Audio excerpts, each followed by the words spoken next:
I teach in India as well. So I have a lot of clients from all around the world. What I am seeing is, due to this fear, a lot of anxiety and panic attack rates are increasing. And plus, a lot of suicidal thoughts are there. That's also another escape mechanism from something that they don't know. They're just scared because they believe in what the others are saying.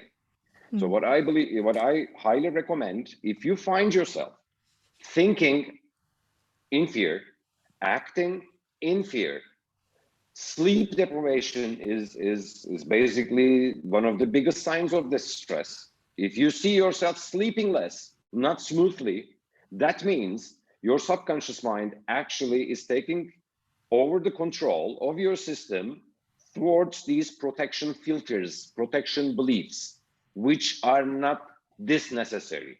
There is no lion in front of you. There is something we just need to be careful from. But knowing this is not enough to change it. We all know what not to do, but we find ourselves doing it. So that means that's unconscious. So if you cannot control it, get help. There are many ways out there to really soothe these autopilot reactions of yours and to change them in a more constructive way, because the humanity's need increased. And there are many modalities right now that you can get this help from. You can talk to your psychologist, you can talk to a hypnotherapist, and hypnosis is another way to control much quicker. EFT mechanisms are there. I mean, I'm one of the 32 instructors on the planet of a method that's called Psyche, which renowned cell biologist Bruce Lipton highly recommends in his book of Biology of Belief. If you guys know him, he's quite an important character of epigenetics right now. Get help. Get help. If you see yourself acting on autopilot, it is not good. So this is basically what I wanted to explain, and I totally agree with Dr. Kumar. A new perspective is needed, and actually that perspective is not going to be an invention. Just look at your origins. Look at old dated data. Those sacred wisdoms are very important. They are there because of many experiences. So if we cannot understand something, that doesn't mean it does not exist. So learn it. Well, thank you so much, Errol. Before rejecting it. So yes, that's highly important. I wish everyone a smooth journey, because as also Dr. Kumar said, we are spiritual beings having a human experience in here. Indeed. At the end of the day, we're going to go home. That's how I believe, personally. And this is just a journey. Enjoy the journey. I hope everyone journeys quite safely and happily and satisfied along this line. Thank you. Thank you, Renu. Thank you so much, Errol. What wisdom, my goodness me. And I know when I was looking at your bio data, you've got a string of modalities under your belt, which would fill up a page, and your experience, your wisdom really comes through. And I think as the basis of it all is our spirituality. We are human beings having a spiritual experience, and the more disconnect there is from that Actually, understanding. I said the other way around. I said it the other way around. Well, we sorry, are spiritual beings having a human experience. Sorry, spiritual beings having a human. And the greater the disconnect, indeed, the greater the fear, the greater the problem. And spirituality is one of the biggest remedies in today's world. People literally forgot what they are and why they are here. Yes, indeed. Well, that is the biggest problem. We look forward to welcome you back. Honestly, we've got such an action-packed program, but you have brought something very powerful, and we look forward to welcome you back anytime. In the future. Anytime. Thank you, Neil, for inviting me also. Anytime. I would be honored. Soon. Thank you. Thank you very much, Errol. Be safe, guys. Thank you. All the best. Thank you. Thank you. All the best. Well, dear friends, we've had such a rich mix of wisdom from our guests and our presenters. And before we go on to our next double act, so she is not only a presenter, but she's also going to be your host after me. So wait up for that exciting person. I will tell you a little bit more about her in a minute. But please, we're going to be going on till 6 o'clock today. And next Sunday, the 17th of May, join us. We're going to have a special wellness session on yoga and breathing. It's going to be from 2 o'clock till 6 p.m. British Standard Time. And also on the 24th of May, we've got something very special, #Kind20, which is for acts of kindness recognition. You must please come and join us. We're on live on Zoom and on Facebook, and you can contact us via WhatsApp and email. The details are on our website, so go to www.healingourearth.com. So let me tell you about this next person who is so exciting and rather glamorous. We brought you some glamour. We're going to be energized with somebody who was Miss India 2013. She's an international celebrity anchor, and she's been associated with the prestigious IFA Awards, Filmfare, the Oscars, Academy, etc. She's also the recipient of many illustrious awards, and we are thrilled. I'm so thrilled to have her on as well. But she's requested if I should just sing something. Now, with spirituality as being the base of our existence, spiritual beings having a human experience, for me, my personal thing is that it's all about love. And the one end of the spectrum is love and the other end is fear. So when we are disconnected from our state, our origin, which is here, then we become more fearful. So the thing to bring us back into our state of harmony and unification is love. So for me, love is the only power. Love is the only way. Love, love, love, love. Watch our circle grow. I'll sing for you another time. Let me introduce to you our glamorous presenter and co-host for the rest of the day. It is Simran Ahuja, all the way from Mumbai, India. Welcome, dear Simran. Over to you. Thank you so much, my dear lovely Renu, and thank you for all the love and warmth that you showered on me and each and every soul across the world. Renu, I truly enjoy your singing, and I just started swinging. Today being the Mother's Day, and I think I really want a line or two more about your singing. So Renu, I'm going to request you to come back, but let me please welcome each and every one of you with a very warm namaste and with tons of love and gratitude on behalf of the entire crew of Healing Our Earth. We welcome you all to this wondrous wellness session today, the entire day until 6 p.m., the British summertime. I'm completely mesmerized by all the various sessions we had, right from Dr. Millen, who really began the wellness session, to Miss Renu and Iral, who ended the conversation by saying that we're all spiritual souls going through a human experience, not merely human souls aspiring to have a spiritual experience. What a beautiful feeling. And it says it all. And Renu, you concluded it so beautifully with a song on love. We are all binded by love. As I truly said that Saint Mirdad says, it is the law of life. We live that we may learn to love. We love that we may learn to live. No other lesson is required of man. The fact that we're all together today is because of that divine love.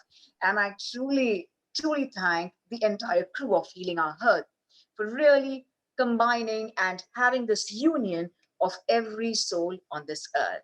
So Renu, before we go ahead with my session, Feel Energized, can we have a line on love? Because I really enjoyed, I started swinging, and I'm going to request all the families and loved ones to swing together on this very beautiful Mother's Day celebration. So Renu, can we do that? Oh, we can try for sure. So how about something from the Beatles? Can't buy me love, love can't buy me love.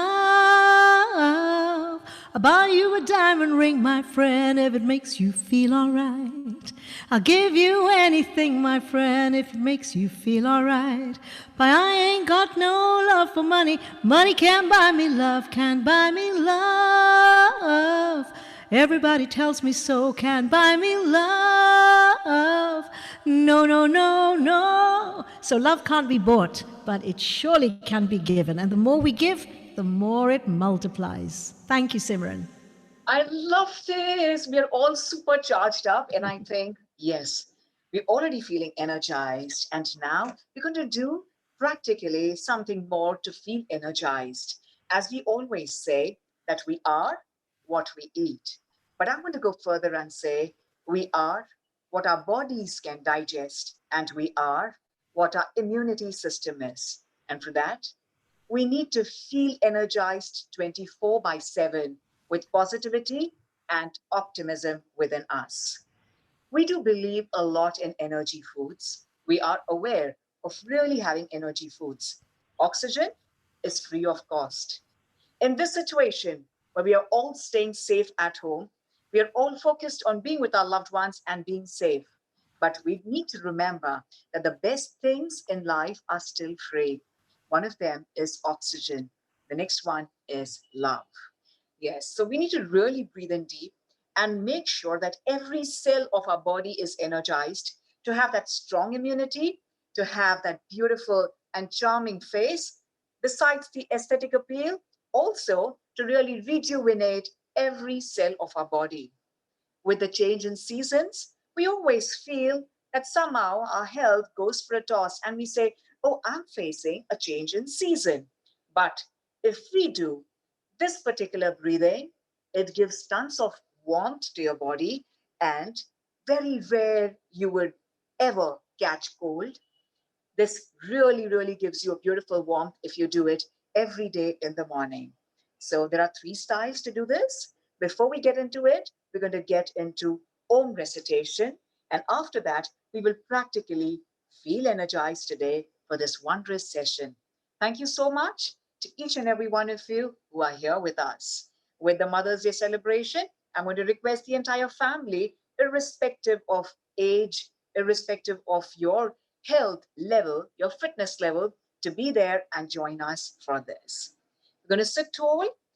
You can also stand tall if it's difficult for you to sit down on the floor, either in a lotus posture, the Padmasana, or the Sukhasana. We can always sit on the chair. You can sit, be very comfortable on the sofa as well, with the cushioning by your side. But the most important thing is that the spine has to be tall and erect. And that is what counts. So I'm going to sit tall, have my hands in Jnana Mudra, that is the thumb and the index finger together. I'm going to place it very safe on my knees. If possible, if I'm really not that comfortable sitting, keeping my hands straight, I can always bend it from the elbows and make sure that the palms face the ceiling and the rest of the fingers are in a relaxed posture. You're feeling completely relaxed in this beautiful posture, and place it very softly, gently above your knees. Going to close your eyes, but before you close your eyes, I want you to see me. And whenever you're comfortable, you can close your eyes and go ahead. We're going to do the Om recitation before we begin our beautiful session on Feel Energized. So, for the Om recitation, I'm going to request you to have a, u, ma into three. So, we're going to have 30% of a. And when we go to U, we're going to have 30% of U, and the rest 40%, we're going to have Ma, which says go within. Starts from the navel, U starts towards the chest, the heart chakra, and Ma towards the throat, where we go from outer to within. As we say, if we can't travel outside, it's fine. Let's travel inside. How about a journey within ourselves, which is peace, love, and happiness personified? Close your eyes gently, keeping that spine tall. Take a deep breath in, and let's start the Om recitation first.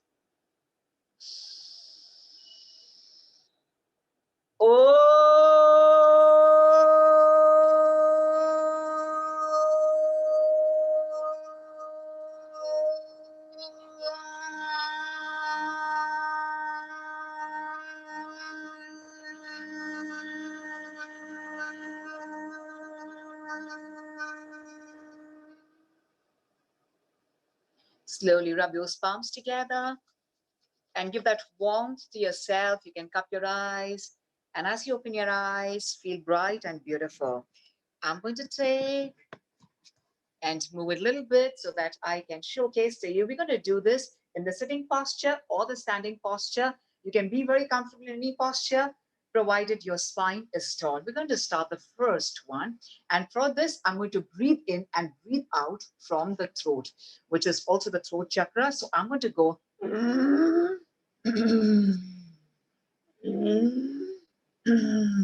My mouth will be closed, and I'm going to breathe in and breathe out throughout, making that beautiful humming sound.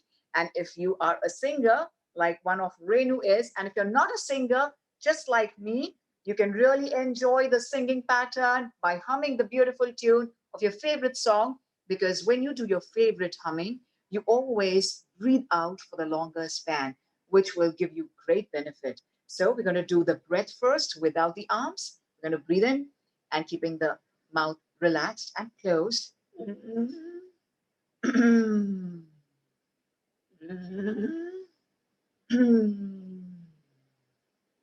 going to do it as per our own capacity. In the beginning, it's going to be very short breaths, but slowly and gradually, once we get used to, you're going to fall in place. Okay, for this, I'm going to have my fist, my firm fist, 1 inch below the shoulder. So in case you have long nails, you can take a thumb first and then form a good fist. And in case you're comfortable, I would prefer the fingers first and forming a good fist. So when I put my hands right up, I'm going to open them wide open, spread them, and with the tip of your fingers, they have tons of energy. I'm just going to feel this expression that I'm taking all the divine energy from the universe within myself. So this is the feeling, what I'm going to get. I'm going to breathe in and lift my hands up with force, with energy, with power, and I'm going to breathe out and slowly come and have that fist 1 inch below the shoulder, very close to your chest, feeling energized. So I'm going to show it to you once with 2 reps, post which we shall do it 10 times. So I go.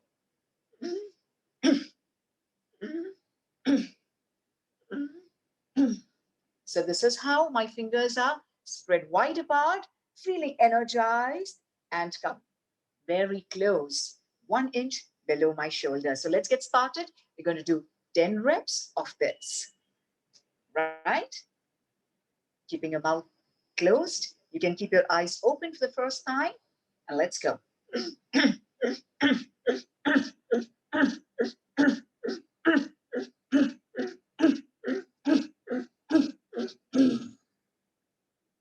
When you have the last breath out, breathe out completely. In Hindi, we call it Urak and Rechak. When we have the Rechak, you suddenly feel that calmness in yourself. And you breathe out and hold that position and hold that beautiful feeling of the breath out and feel very calm and relaxed. Then gently close your eyes. And for a few seconds, you feel that you shouldn't be breathing in. And that is how you feel completely in that tranquility, in that absolutely what we call the great feeling of perfect peace. So I'm going to request you. So after the 10th count, we're going to come down, relax.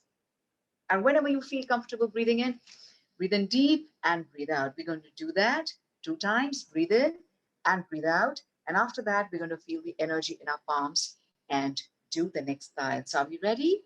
Once again, please be seated in a sitting posture or a standing posture, whatever comforts you.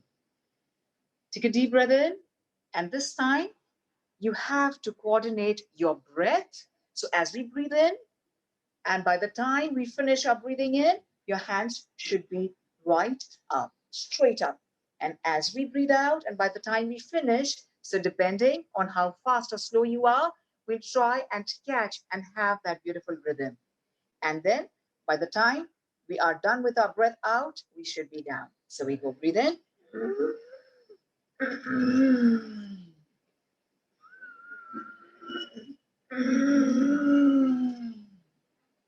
Let's do this 3 times at our own pace before we get into round 2 of 15 reps. The slow one.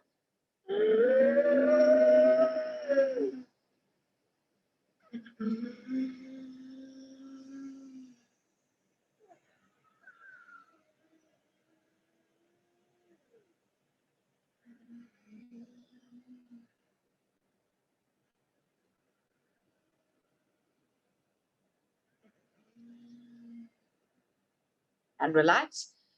If you're doing it for the very first time, you might feel a little itchy in your throat, but just be comfortable. You can clear your throat, or you can have a sip of lukewarm water, just a mini sip, so that you feel very comfortable doing the same.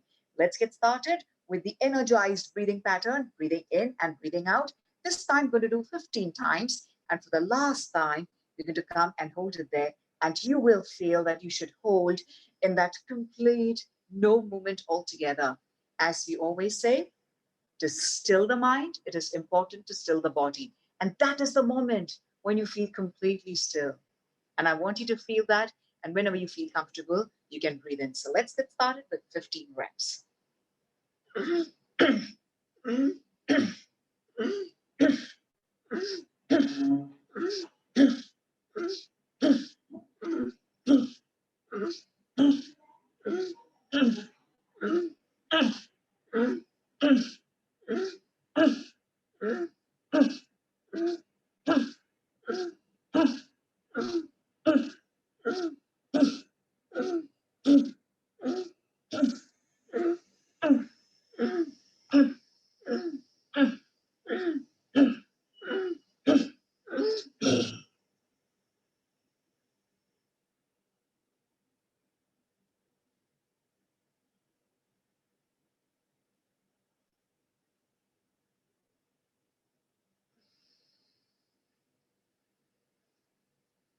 Feel energized. We're going to feel that warmth and energy in our hands, in our fingers. I want your hands around 2 feet apart, okay? And they're facing each other. We're going to outstretch our fingers, and keep them really firm, feeling energized right now, bringing it closer to your heart, closer to your chest. Keep them very firm, having your focus on any one point, as we come closer. Slowly and gradually, we're going to take deep breaths simultaneously with a more focus on the breath out.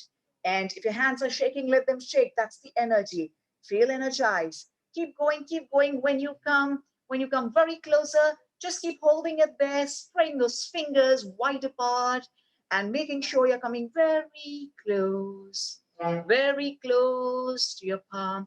And then whenever you feel like, let it attract like a magnet and have them together, joining your palms and your fingers, keeping your spine tall and relaxing, feeling that beautiful energy. That's the energy you have. Just feel it. Taking deep breaths. You can close your eyes and go deep within, feeling beautiful from within,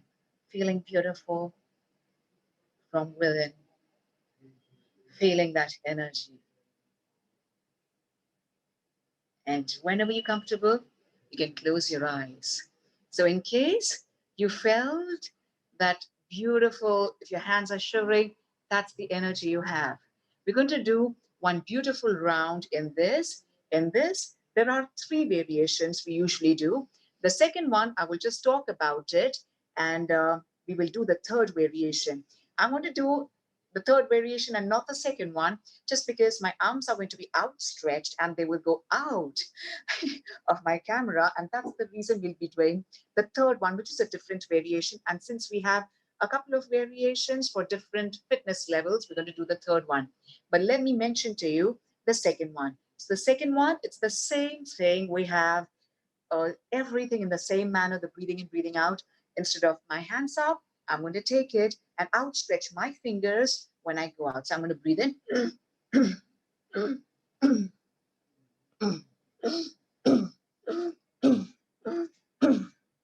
Okay, this is the way I do it. And even if you are sweating, if you're sitting without the aircon, you will sweat. But that's it. You're feeling energized. Let it sweat. Feel the energy from within. Feel the vibrations. Let each and every cell of your body rejuvenate. Coming to the next one. For this, for all those who are extremely flexible, I want you to hold elbow to elbow. We're going to do the same way. As we breathe in, my hands go up. And as I breathe out, it comes down. So I'm going to come down right now again, so that we're going to have the clarity. I'm going to breathe in. Once again, I'm going to match it with my breath.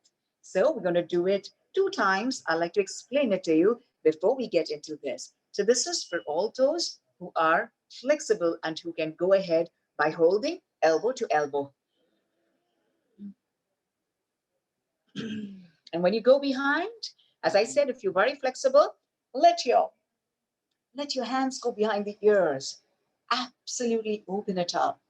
Open up your chest, your lungs, and you breathe out and you come down. And for all those who want a little comfort, it's absolutely fine if you just hold your wrist. Just place them below your chest and we breathe in.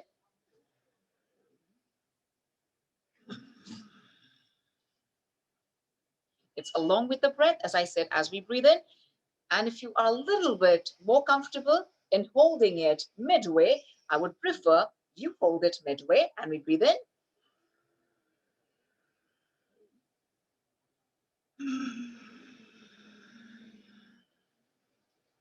This time you can have your music on. You know, we always say it's always music and light. That is the power, that is the divine love.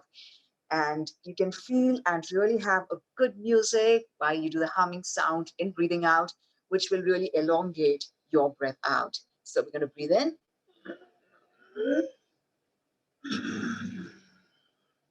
So we're going to get into the slow mode 3 times. We're going to do the slow. As per your capacity of your breath, 10 times we'll go faster. And the last 3 times, again, we'll go slow. And again, after the last count, the 16th count, you will feel that you shouldn't breathe in. Your body just tells you to be in that position and enjoy that feeling. And it is a blissful feeling altogether. So I'm going to request you in that posture to once again close your eyes. And whenever you feel like breathing in, slowly take a deep breath in. So let's get started. We're going to do 3 slow, 10 fast, and towards the end, 3 slow, again, by keeping our mouth closed and breathing in and breathing out from that throat, keeping that spine tall and let it come from the navel. The breath, let it come from the navel, keeping that spine tall. Let's get started.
Keeping your arms, your palms apart.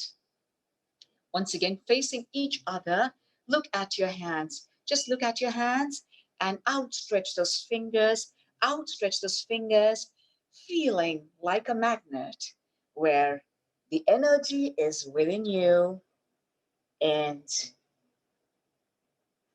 you are completely energized. Once again, when you come very close, just come pretty much close and outstretch your fingers, feeling that warmth in both your palms before it attracts together.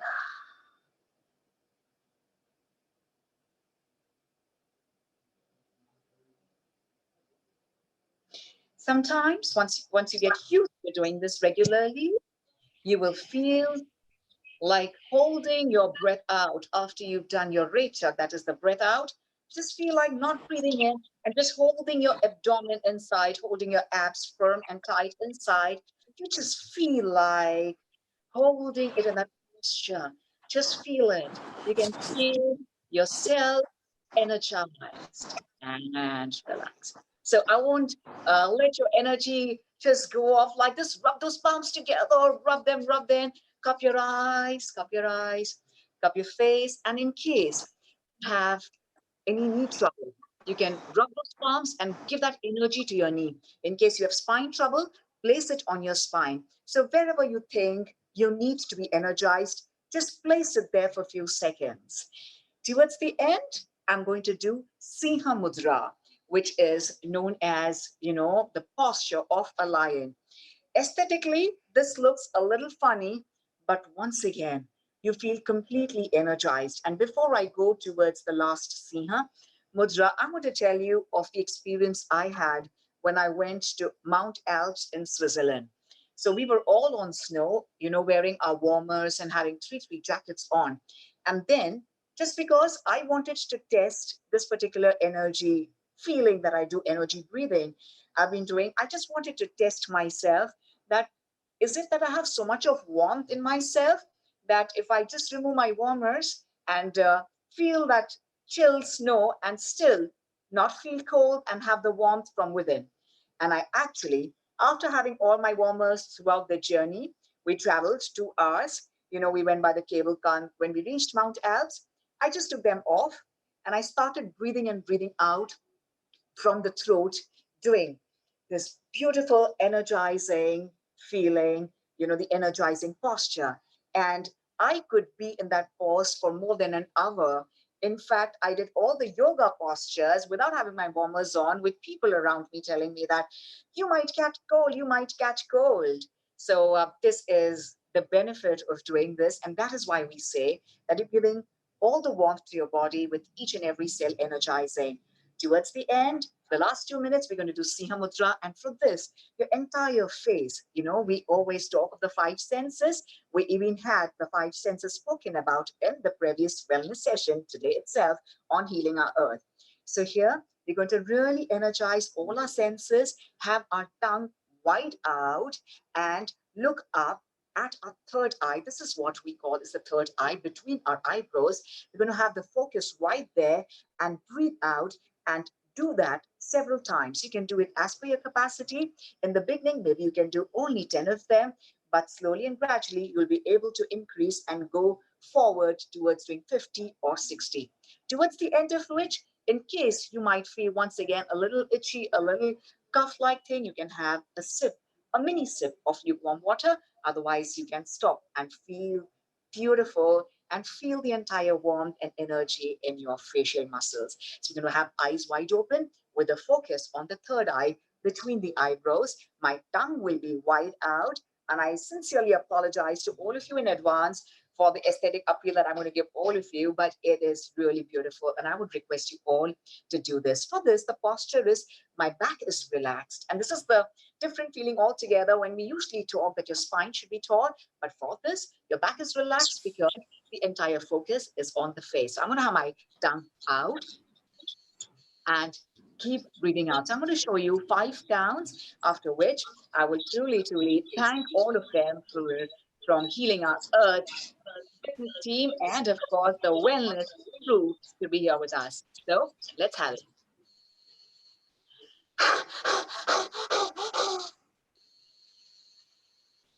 Once again, towards the end of it, I'm going to breathe out and hold in that calm posture. I'm going to, this time, breathe in and breathe out from my mouth with the entire focus on my breathing out coming from deep within the navel.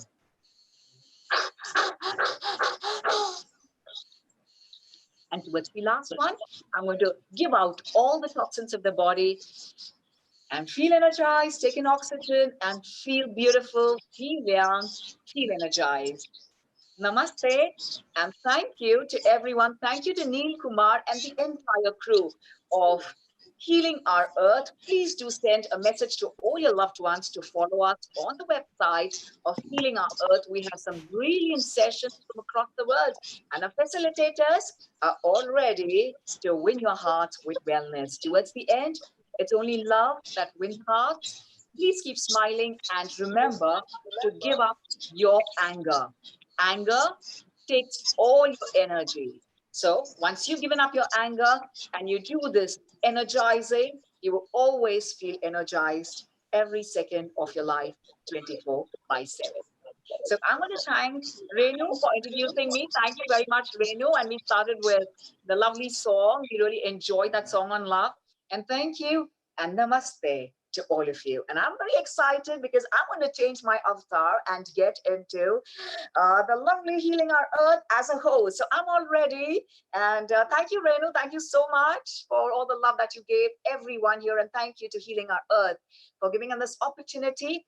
And we're going to have a great session on yoga and breathing on the 17th of May. Once again, the same time, 11 a.m. to 6 p.m. the British summer time. Hari Om, namaste.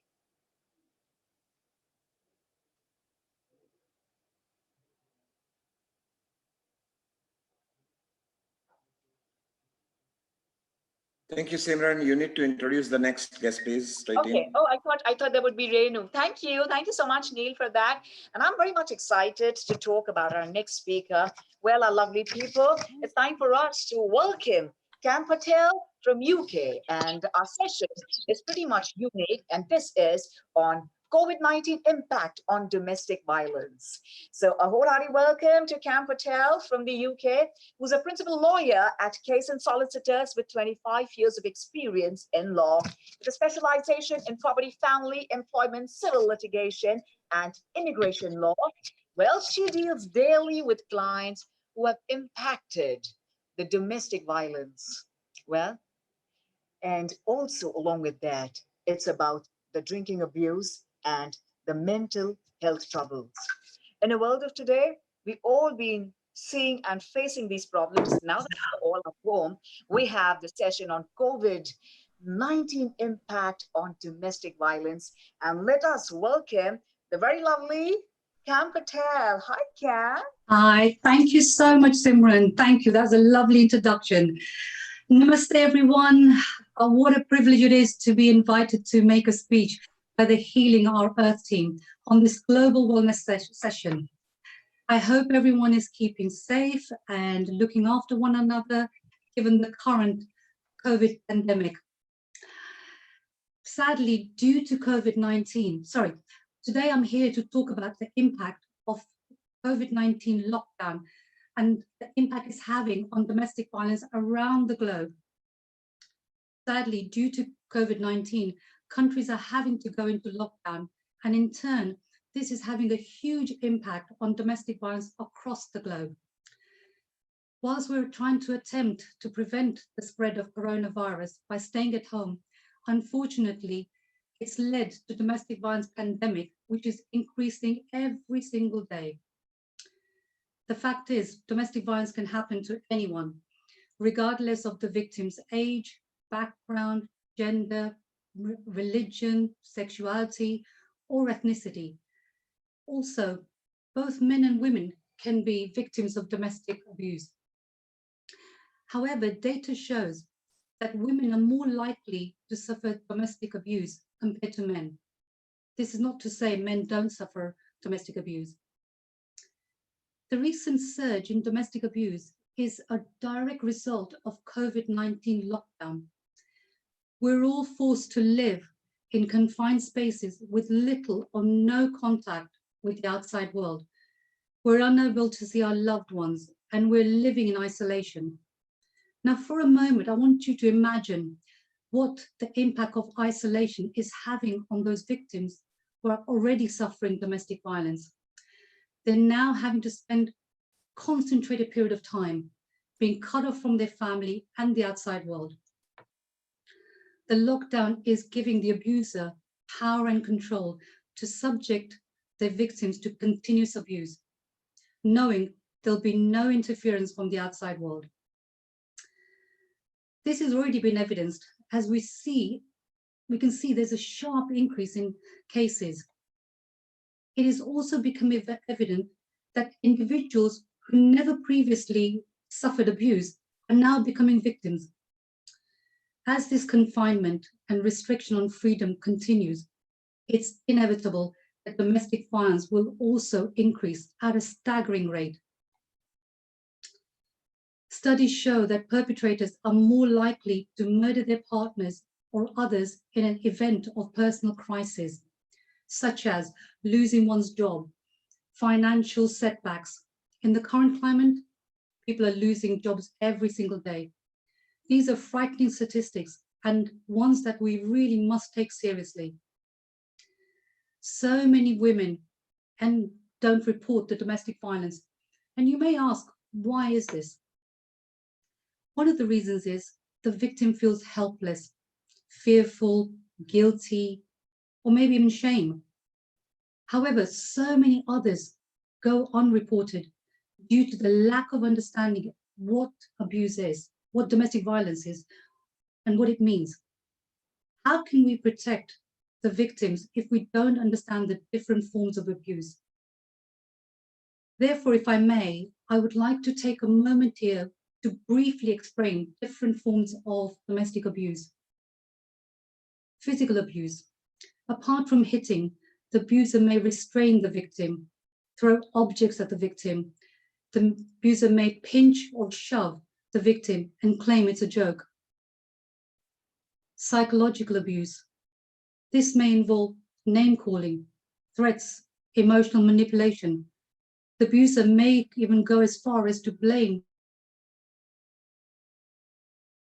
the abuse on the victim. Financial abuse. This is where abuser controls the victim having any access to money or resources. The abuser might take the victim's wages, stop her from working, or increase her financial debt. Sexual abuse. This can be physical or emotional. Here, the abuser will take advantage of the victim by manipulating the victim into doing things that they don't want to do. Coercive control. This is a form of abuse where abuser uses a pattern of behavior over time to exert power and control over their victim. This is in fact a criminal offense. Tech abuse. This is getting very common now. The abuser may send abusive texts, demand access to the victim's devices, even track the victim's movement by using spyware, or share images of the victim online. Sadly, domestic violence has a huge impact on the victim's health and emotional well-being. Children witnessing domestic violence are also impacted emotionally. Even when victims are safe, they continue to struggle to adjust to living in a safe environment. The issue here is that home isolation, despite it preventing the spread of coronavirus, is giving more power to the abuser. One of the concerns is that when a victim is locked in with the abuser for a long period, the victim becomes more and more vulnerable. Therefore, they're really unlikely to make that emergency call when they need to. Victims who are living with their abusers have no escape from quarantine. Think about it. How can they make those calls without being overheard by the abuser? The victims live in fear of being prevented from leaving their homes. So the question here is, what can we do? Well, what we all need to do is take responsibility for all those around us and be more vigilant. Whether you're a family member, a friend, a colleague, a neighbor, a key worker coming across a victim, please be mindful and proactive and look out for the signs or messages victim may try to give you. There are a number of warning signs that we can all look out for. Due to the time restraints I have here, I'm only able to go through a few of these. Physical abuse. We can all recognize this, as the victim will have a number of injuries, such as a black eye, a busted lip, red or purple marks around their neck, sprained wrist, and bruises on their arms. Emotional abuse. You may suddenly notice somebody has become very withdrawn, appears to have low self-esteem, seems to be apologetic, fearful, very agitated, anxious, or constantly apprehensive, becoming more depressed, maybe even turning to drugs and alcohol. What we need to understand is that domestic violence is not about violence. It's about a control over another person. So it is time. We all need to stop, become mindful of those around us, and get involved when we need to. If you suspect domestic abuse, please be proactive and make that call to the police. I fear that cases of abuse will continue to rise, as it may be many weeks before restriction on our movement is lifted, or any of us returning to normal life as we knew it before COVID-19. Therefore, I'm asking all of us to take responsibility of protecting those who can't protect themselves. So what is being done in the UK? The government has injected £16.6 million to 75 projects across England to help fund abuse. Also in the UK, the Women's Equality Party has called for the police to be given special powers to evict abusers from the home during lockdown. We ourselves also offer free legal advice. Since the lockdown, we are seeing an increased amount of calls from victims or somebody close to them, wanting to find out what their legal rights are. Many call to find out how the law can protect their children from the abuser. We're currently helping a number of victims obtain non-molestation and occupational orders. We're here to help, so please feel free to contact us. There are a number of agencies, charities, helplines providing confidential and non-judgmental services. Whether the victim has left the abuser or not, these agencies will support victims and their children. They will keep them safe. They will offer them emotional and practical support. Today, I have mainly spoken about how we in the UK are working to reduce domestic violence. However, domestic violence is a global problem.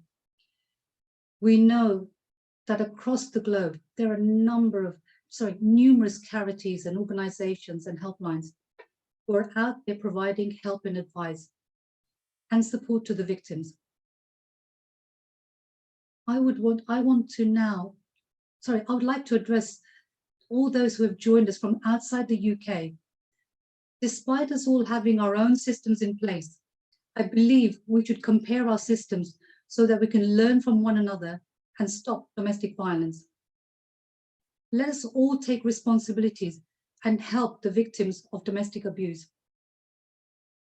Finally, please remember, if you're a family member, a friend, a colleague, a neighbor, an acquaintance, or a key worker, and you want to access information or legal advice on behalf of the victim, then please feel free to contact us. Unfortunately, we don't know when. We have no idea when the lockdown will be lifted or when we can return to normal life. Therefore, let us all be vigilant and work together in protecting the victims and their children, at the same time naming and shaming the abuser. If we work together, we can help reduce the violence and get victims the help they need. Let's make this world a safer place for everyone. Thank you. Thank you very much. And thank you, Cam. Cam is from UK. And it's so true. Let's make this world a better place. Absolutely. We don't know how long the COVID will go on, but let me tell you, we have to really utilize every moment to be the best version of ourselves. And this is how healing our earth is working on this aspect of being the best versions of ourselves. Truly excited to welcome our next speaker, who's Hita Himmelton. Thank you so much at first, Cam, for giving us all the knowledge, and we're truly, truly thankful to you. Thank you so much for being here, Hita. Thank you. Thank you. Namaste. All right. Namaste to you. Moving ahead, the efficacy of certain breathing techniques for pulmonary health and anxiety management. We're all going through and sailing in the same boat. As I said, we do have a mixed feeling. We feel anxiety at times, we feel emotional at times, and we just wonder what's really going on. But at the same time, we have to look at the optimism and the positivity. And this is what the founder of the Minded Institute, who's a world leader in yoga therapy education, Hita Himmelton, should do to us. Well, she holds a degree education in neuroscience, physiology, psychotherapy, as well as she's co-authored the book that is Yoga in Mental Health, which is a core text for yoga and for healthcare professionals. It also looks like an interface between the fields of yoga and the breathing practices for strengthening the lungs and reducing anxiety. And as they say, when you feel fearless, when you have no fear, you feel that calmness very, very easily. May we please welcome the very lovely Hita Himmelton from UK. A whole hearty welcome to you, Hita. How are you feeling today? Yeah, I'm well, thank you. Thank you for that introduction. Thank you. Thank you, everybody. It's a pleasure to be here. And also very inspiring to hear the last speaker and her efforts to protect vulnerable people, which is really beautiful. So just to reiterate, my background is as a yoga therapist with postgraduate education in neuroscience, physiology, and psychotherapy. And so I'm very interested in how we can use yogic-based techniques in order to influence neurological processing, and then as a knock-on effect, also psychological processing. Now, stress is a prevalent experience for all of us before COVID-19, and certainly during this period, many people are experiencing levels of stress that are unprecedented. In fact, earlier today, I was delivering a workshop for GPs because they have never had so many phone calls in their entire clinical experience for people struggling with anxiety, and they don't know what to do, especially because they're not seeing their patients in person. And generally, they're actually just trying to extrapolate symptoms and possible diagnoses over the phone. And so I have made it my mission right now to make available very simplistic breathing techniques that have high levels of efficacy that people can use in order to reduce sympathetic arousal, or we would say that kind of fight and flight response, in a short period of time, and that would be safe for all of the population. And so what I'm going to teach is Ujjayi breathing. Often in English, we translate it as ocean breathing, and I want to explain the manner of how I'm going to teach it and why.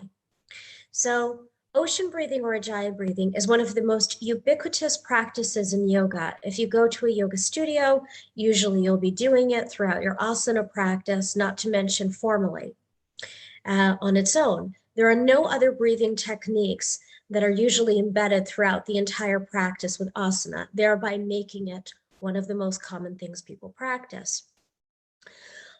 But what many people do not understand is that by simply elongating the exhalation through Ujjayi breath, we have the capacity to enhance our access to relaxation, right? And our nervous system, our autonomic nervous system, has two main branches associated with either relaxation or activation. So relaxation is parasympathetic, and activation is sympathetic and relaxation is parasympathetic. And so slow, elongated breathing has a significant impact on parasympathetic activation. So why is that? We have one nerve that is the primary mediator of this entire response. It doesn't work alone, but it is very potent. It is called our vagus nerve, not like Las Vegas, spelled V-A-G-U-S, comes from Latin to wander. And it courses out of the medulla oblongata in the brainstem, and it moves to many different organs of the body. But notably in relationship to its value for elongated exhalation, it actually articulates or connects to the sinoatrial node of the heart. And every single time you exhale, something unique happens, which is the firing from the vagus to the heart increases. And when the vagus fires to the heart, and in this case, what it does is it releases a chemical message, acetylcholine, it actually slows down the heart rate and the intensity of contraction. Sorry, somebody's unmuted and I can hear some reverb. If you might want to mute yourself again, thank you. I've been doing loads and loads of Zoom training, so I can pick it up. Anyway, so it releases acetylcholine. This is a chemical message, and that's what does it. Now, technically, you can do elongated breathing without Ujjayi, and it's also going to be effective. However, it is hypothesized that there is an added value, because in order to perform Ujjayi breath, there is a tightening of our laryngeal muscles. Nobody really thinks about that when they're either practicing or teaching, but that's what's happening behind the scenes. And our vagus also courses through the entire respiratory tract, including through the larynx, where the laryngeal muscles are. So when there is a tightening around there, it enhances the firing upwards from the vagus to the brain, sending a signal that we are relaxed. So when we bring these two things together, the slow breathing and the Ujjayi, the effect is more pronounced. So that's enough talking. How about we engage in some doing? So what does Ujjayi breath sound like if you're new to it? Many people will do it on the inhale or exhale. We are just going to focus on doing it on the exhalation. So it's going to sound like this, a natural inhale. I'm going to get in a little bit closer. And then like the ocean. That's why we translate it in English as to ocean. For those of you that might be familiar with also doing it on the inhalation, the reason we do it only on the exhalation is to break up that automatic pilot. And for newbies, there's a tendency to pull in the inhale to try to perform Ujjayi breath. And the impact of that is that it compromises the relaxation or the parasympathetic response. So let's all try to practice together, starting with just breathing through the mouth, making this noise. So pick up your hand, make a mirror for yourself, look at your shiny, gorgeous face. And we've all done this. We've all tried to fog up a mirror, but rather than going, let's elongate it and make it nice and silky smooth. So together we go. Let's do that again. Inhale naturally.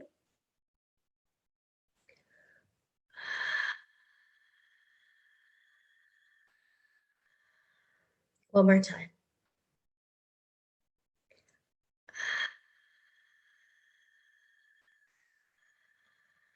Brilliant.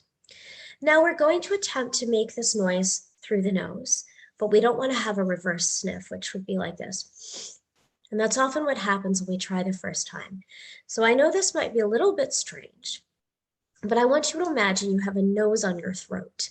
And I want you to take your index finger and your middle finger and just place it there. You can almost feel that nose on your throat. And I want you to imagine you're breathing out of the throat.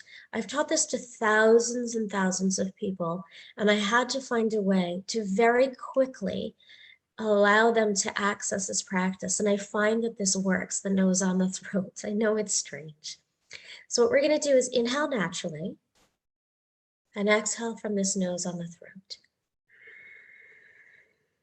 Don't think about breathing out through the nose on the face. Again, inhale naturally.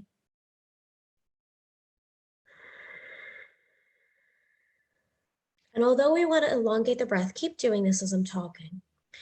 It is vital that you do not push the breath out longer. As soon as you do that, any of the calming effect of this will be undone. You have these special receptors all over your respiratory tract called baroreceptors. They pick up levels of pressure, and if you force too much, thereby stimulating more pressure, you will not feel calm. So it needs to feel silky and smooth. Let's try it one more time.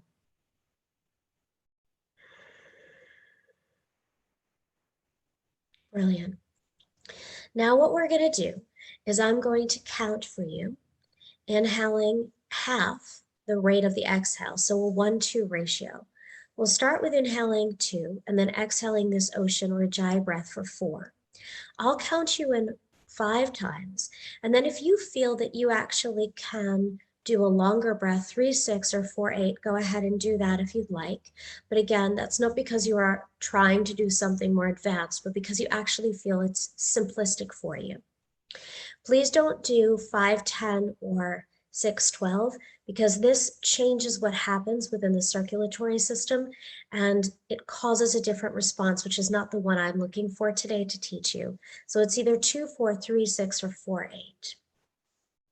Let's all begin together by having our eyes downcast or closed. Feel ourselves upright. The touch of the feet on the floor if you're sitting in a chair. If you're sitting on the ground, the legs and the bottom. Just notice your natural breath. Feel the inhale and the exhale.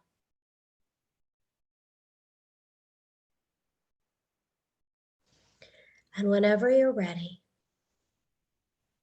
let's begin. Inhale natural, 1, 2.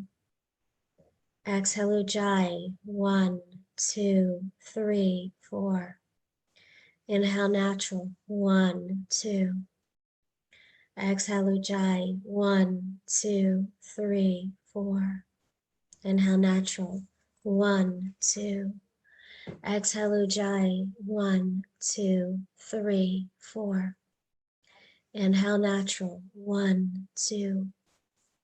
Exhale Ujjayi, 1, 2, 3, 4. And last time that I count, inhale 1, 2. Exhale 1, 2, 3, 4. And now continue on your own. Have your eyes closed. Count in your mind. The counting will help you to remain present, which is really vital as part of this. Being in the here and now has a neurological effect, but again, enhances the value of this practice. It's simple. Often is the simple things that are most effective. Just be with the simple, this breathing technique.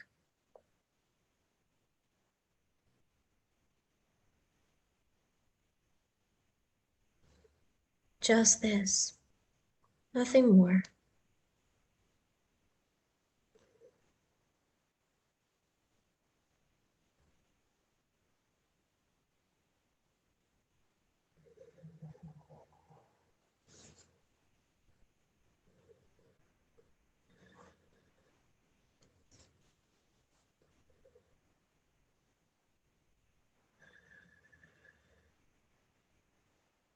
Feel the exhale, the silky smooth experience.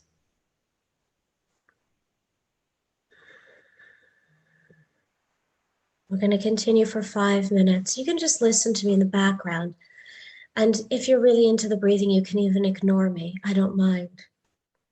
So, an interesting piece of physiological information is that it takes a minimum of 3 minutes to go from a normal state to what we call the relaxation response state. That's the state that was discovered in the 1970s by Dr. Herbert Benson at Harvard, where an individual would enter a place where their level of oxygen consumption by the cells could be reduced up to 13%. And over the last 50 years, he's found how important this is, because when we enter that state of reduced oxygen consumption at a cellular level, the cells have time to restore themselves in a way they cannot in any other state. And he's even found, where he's done research like in the last 15 years, that by entering this state for just 20 minutes, for example, we can have a shift in our genomic expression towards reducing risk factors associated with stress and disease. And when we enter this state for up to 8 weeks, because we practice about 20 minutes every day, the genomic change is marked, reducing inflammation, enhancing resiliency at a cellular level. And so this technique provides the capacity to enter that state because it is very calming. And so after this time, when you're doing it with me, you would never want to do it for less than 3 minutes, but 3 minutes is the absolute minimum for very advanced practitioners, so usually 10. Please continue the practice. Try to keep the body still, even if it wants to move. Think to yourself, it's such a short, simple thing to do to enhance my overall well-being and to restore some of the cellular functioning that may have been compromised through stress. Just continue.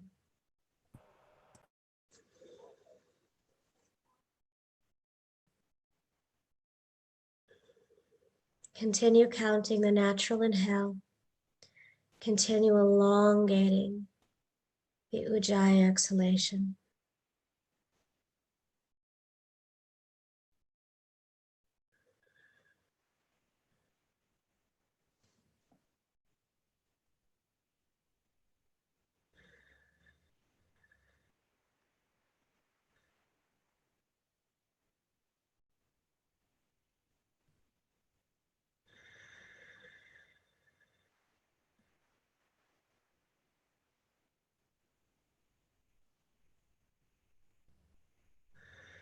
We're going to practice for 2 more minutes and then I'll open for questions. So do just try to be with it, keeping the eyes closed, the attention on the breath still.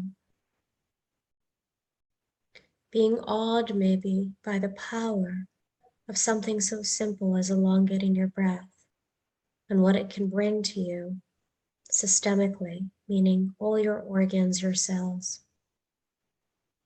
And then as a knock-on effect to the mind.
And now, gently flicker your eyes open, noticing just your natural breath.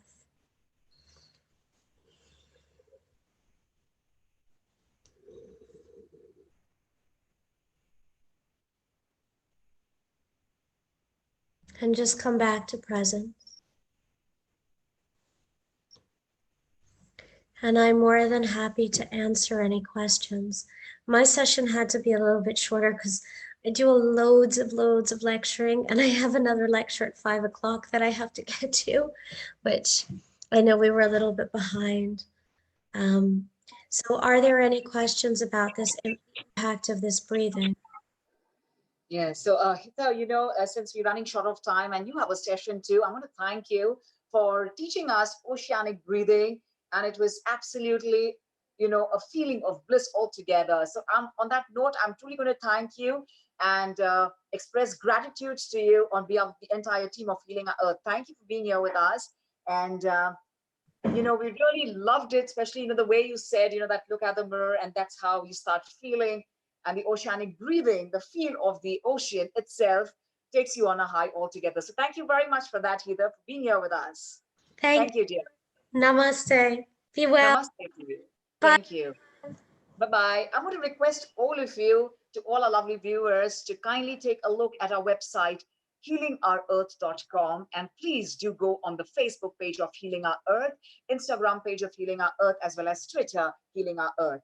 And for any act of kindness, kindly do hashtag us. Please do hashtag us at kind20 for acts of kindness recognition, which shall be on the 24th of May from 11 a.m. to 6 p.m., the British summer time. And next Sunday, the 17th of May, please join us for yoga and breathing. And now it's time for us to meet our next speaker. As we always say that we love to be winners. So let us see, how do we win towards every fear that we have within ourselves? And how do we be a winner in every situation of life and call it a blessing in disguise? May we please welcome Mr. Prashant Kotecha from UK, who's going to talk to us about the winning strategies for versatility during adversity. He's an international well-being and mindset coach, a speaker, and a social media influencer, and the founder of Urban Spirituality, Mantra Therapy, and Stress to Success. He has wide experience of more than 25 years with community spiritual organizations and global corporates. A wholehearty welcome to you, Jai Shri Krishna, Jai Jinendra to you, Prashant Kotecha. How are you feeling today? Namaste, Simran. Jai Shri Krishna, namaste. Hari Om Shanti. Greetings to everybody. Pranams to wherever you are in the world. Simran, thank you for the wonderful introduction.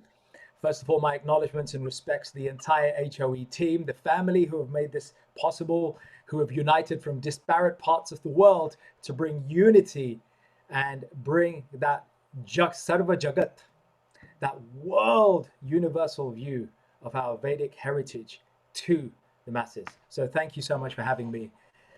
And I'm delighted to share about something that is very personal to me and has featured in many people's lives, the people that I've worked with, both in the corporate space and in the spiritual space. And it's lessons really that I've learned in these two worlds that I've had the privilege of working through over the past 25 years that I wanted to bring together and share, especially during these challenging times, and some of the realizations that have been coming to light. So yes, as Simran said, a little bit about my background. I do come from this. I was born in East Africa, and like many viewers here, came here in the very early 70s, and then I've spent my life growing up in London.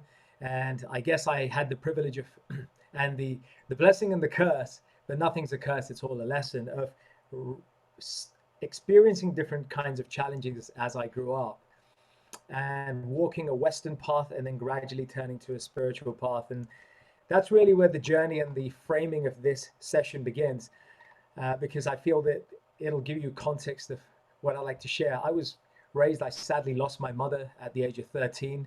She passed away of a heart attack. I was left with a younger brother and my father. We were facing poverty and hardship. My grandmother was living with us at the time. She was elderly and bedridden. And so from the age of 13, I had to learn how to cook with simple food, get economical, and make do with whatever ingredients were coming our way. So life forced me to become very imaginative in the kitchen. Then taking care of the elderly, my grandmother, my father was unwell, so I was kind of caring for them. And then that forced me to become imaginative about how I study. So at times I was studying in cars, sometimes overnight in friends' houses. I was listening to recorded lectures on a Sony Walkman back in those days. Of course, there was no CDs. And again, I had to find ways of becoming versatile with my studying. Then, because we needed income, my father was on 11,000 a year. So I started doing 3 jobs during my university. Started before with paper rounds and then odd jobs.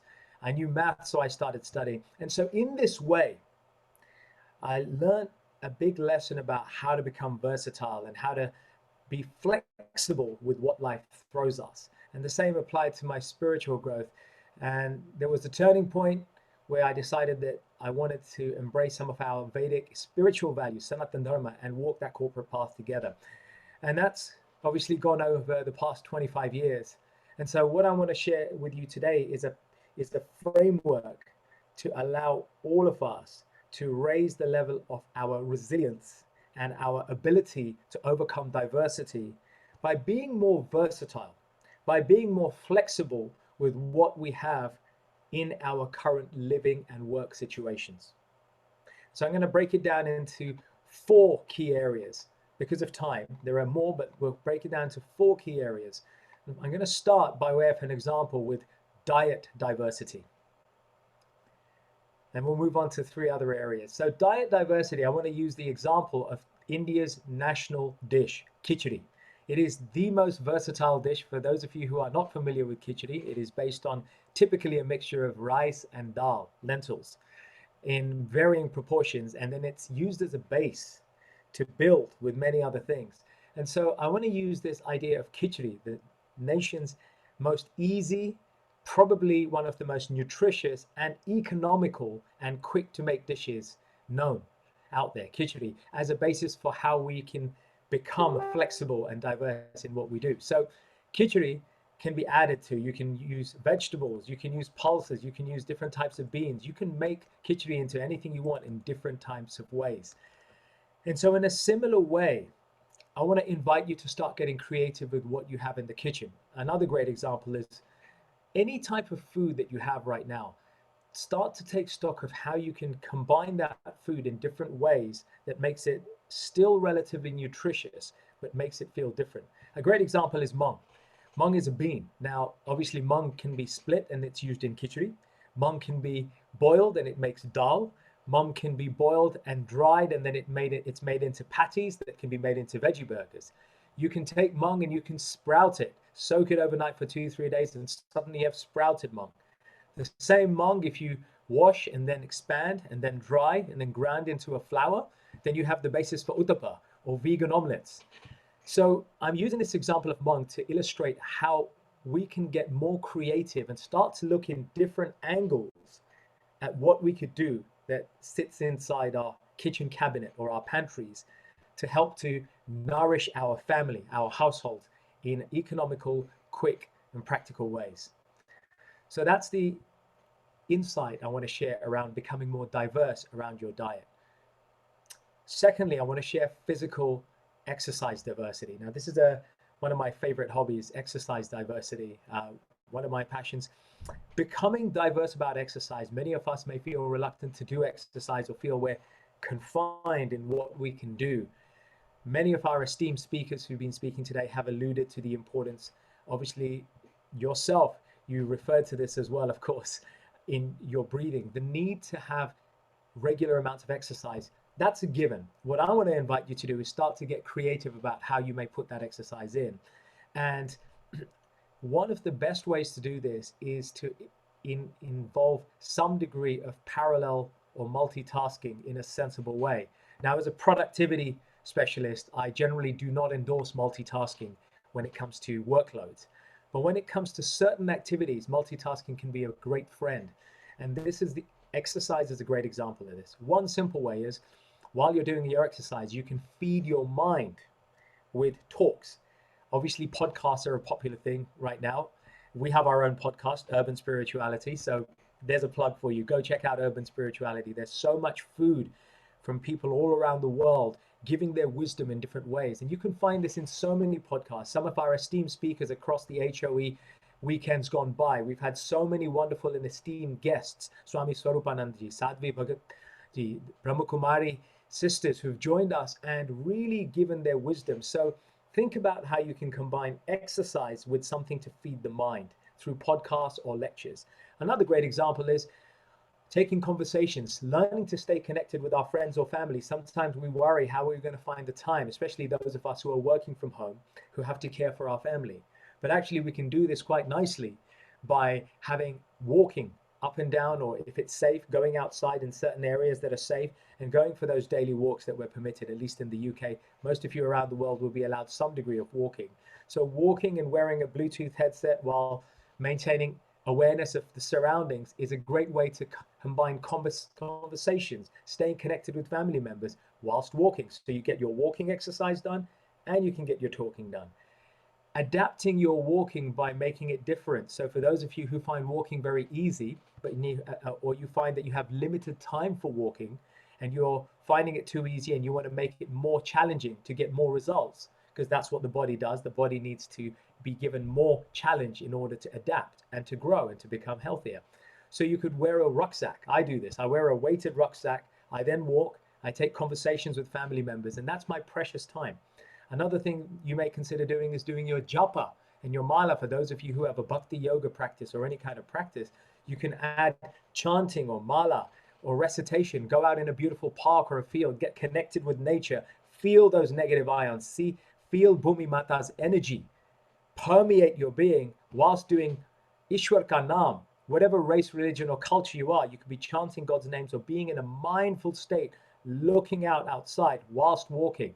So again, you're combining exercise and mindfulness and meditation and prayer all at the same time.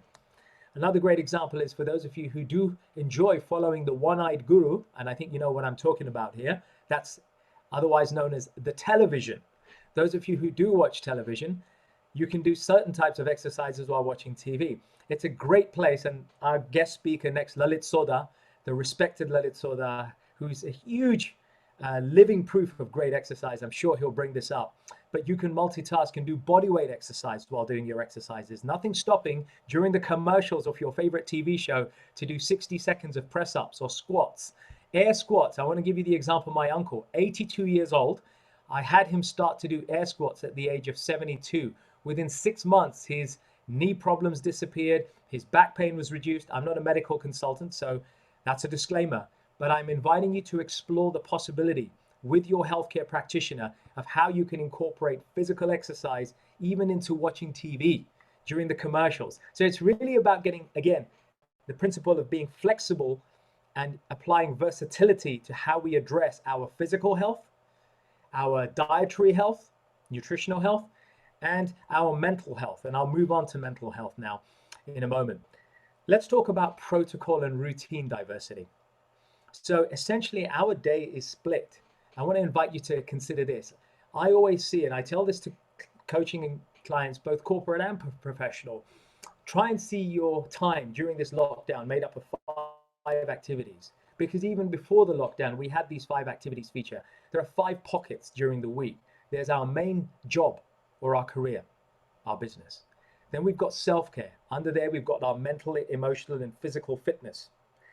Then the third pocket, we've got people, our household, our family members, staying connected with them. If we have dependents, children or elderlies, looking after them. So the third pocket is people. The fourth pocket during the week that we have to deal with is domestic duties, cooking, cleaning, shopping, finances. And the fifth pocket is what I call positive distractions, old hobbies that we have that we gave up, new hobbies that we want to take, some sort of learning that we want to do, or just simple downtime. So these 5 activities should be making up our week. And so I want to invite you to start getting flexible about how you do that. For example, you could time shift your hours of work.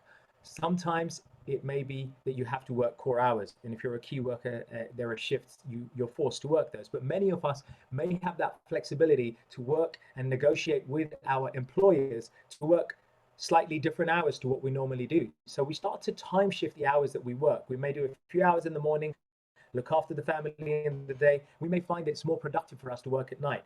I'm inviting you to play with the standard work there and become more versatile with how you look at it. You can shift your working space. A really powerful tool to change your productivity and your creativity and become more innovative is simply changing the environment from which you work. So if you're used to working in a specific desk in home or your apartment, change it. The weather is conducive for many people, so going in the garden may be an option. If that's not, change it to the bedroom. The principle here again is of becoming flexible, versatile, becoming versatile in where you work and changing it up from time to time can really release dopamine and ingenuity and problem-solving capabilities. It fires our cognitive abilities. The same thing happens with swapping spaces with our household, so we don't hog the same space.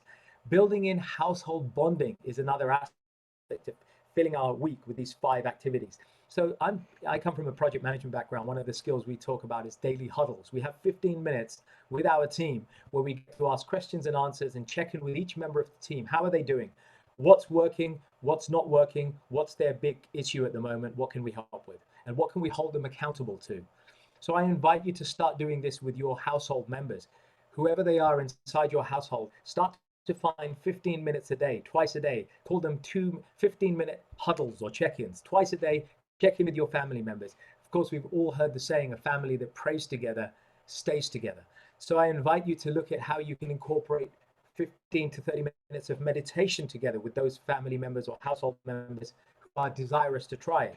Praying together, gratitude, or other practices that you can do together, joining up and doing these activities as a group, as a unit, cooking together, doing chores together.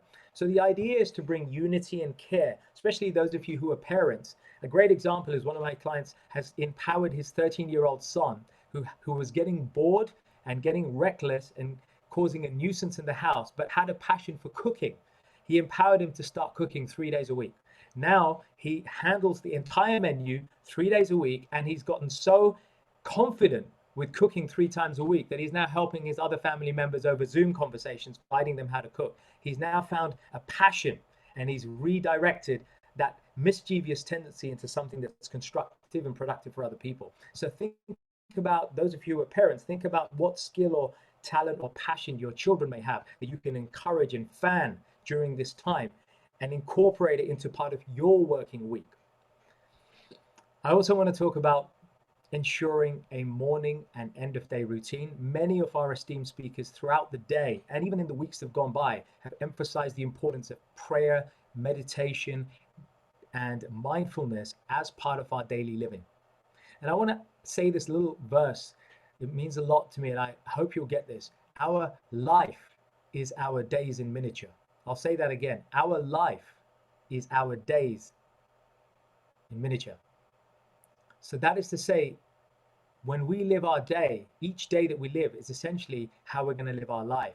So by routinizing and building this structure and a framework within which we can be flexible and inject these 5 key activities that we do throughout the week into deliberate ways, we can really start to shape our future, not just during COVID, but beyond as well. So I invite you to look at having a morning routine that involves prayer, meditation, and gratitude, and journaling, and of course, exercise. You may not want to exercise in the morning, that's fine. You may not want to meditate in the morning, but it's finding a morning routine that works for you. And ideally, it wants to consist of something for the mind, something for the body, some kind of movement, and something that's going to prepare you for the day ahead, something related to your work or your career, some planning, some journaling, some gratitude work for what you want to see. So you set your intention for the day ahead. That's a morning routine. And the evening routine or the bedtime routine can again involve prayer and gratitude for what you've accomplished in the day, what you've been thankful for, what lessons have we learned. And this doesn't have to be a difficult thing. It could be as little as 15 minutes in the morning and 15 minutes at the last thing before you rest. And the power, and this is very important, the power of setting our goals and feeding our mind with what we're grateful for at the last thing we do at night, when our brainwave activity sinks from beta down to alpha and theta, where we start to now get into a sleepy state. That has immense positive power on programming our subconscious to help us to achieve those things that we want in our life. This includes better health, mentally, emotionally, and physically. So that 15 minutes before bedtime is a powerful way to program our subconscious like a homing missile, a guided missile, to start to deliver the results that we want day after day, week after week, and it builds. The more we do it, the better we get at it. It's like a muscle. Our subconscious mind will become to be malleable and shaped. Rina Kotecha, an expert in mindfulness and mental health, will have alluded to this as well, how we can program our mind in this way. So that leads me to the last pocket, mindful of our time, and I want to leave a few minutes for questions. We've talked about 3 areas so far: diet diversity, physical exercise diversity, and we talked about protocol and structure, or protocol and routine diversity, knowing that we have these 5 elements in our day and weaving them in with ideas that we've just discussed. The 4th area of diversity or versatility to help us to overcome adversity during difficult times is mindset and thinking diversity. Now, obviously, as somebody who set up an organization with a name like Urban Spirituality, I have a passion for spirituality, something that I deeply honor and respect in all our respected speakers throughout the weeks gone by. And the Bhagavad Gita is one of the best examples, whatever faith or religion or no religion that you happen to be, of a compass for life, a encyclopedia for life lessons, which help us to shape and refine our mindset and our thinking. And so I want to lift a couple of examples of this, speaking from the Gita. Firstly, I'm going to show them out as 3 F's: flexibility, forgiveness, and flip. So 3 F's I'm going to talk about within the area of mindset and thinking diversity: flexibility, forgiveness, and flipping. So flexibility in our preferences. This is about becoming tolerant and understanding about the fact that we may not always get our preferences in this time. Of course, we're having to step on each other's toes when we're in the house most of the time. Of course, we're going to fight over the television. Of course, we're going to fight over the kitchen. These are natural things. I'm inviting you to accept that this is a part of this social high proximity that we're in, and allow yourself to be more giving about your space, what you want to eat. Be flexible about what you're prepared to give up on. So it's really about learning to become more adaptable to what food is being offered to us, what space is being occupied, what our employers may offer to give us or take away from us. Many of us are being furloughed, and so we're facing the pain. So it's about learning to become more agile and resilient to that. And part of the way to do that is to accept that this will happen. I want to add in there forgiveness, the second F. Forgiveness, a great example, is from the Mahabharata, the Pandavas. The Pandavas experienced so much suffering from the time they were exiled from their rightful place as heirs to the throne, through the disrobing of Draupadi, through the various attempts on their life during the many years that they were in exile.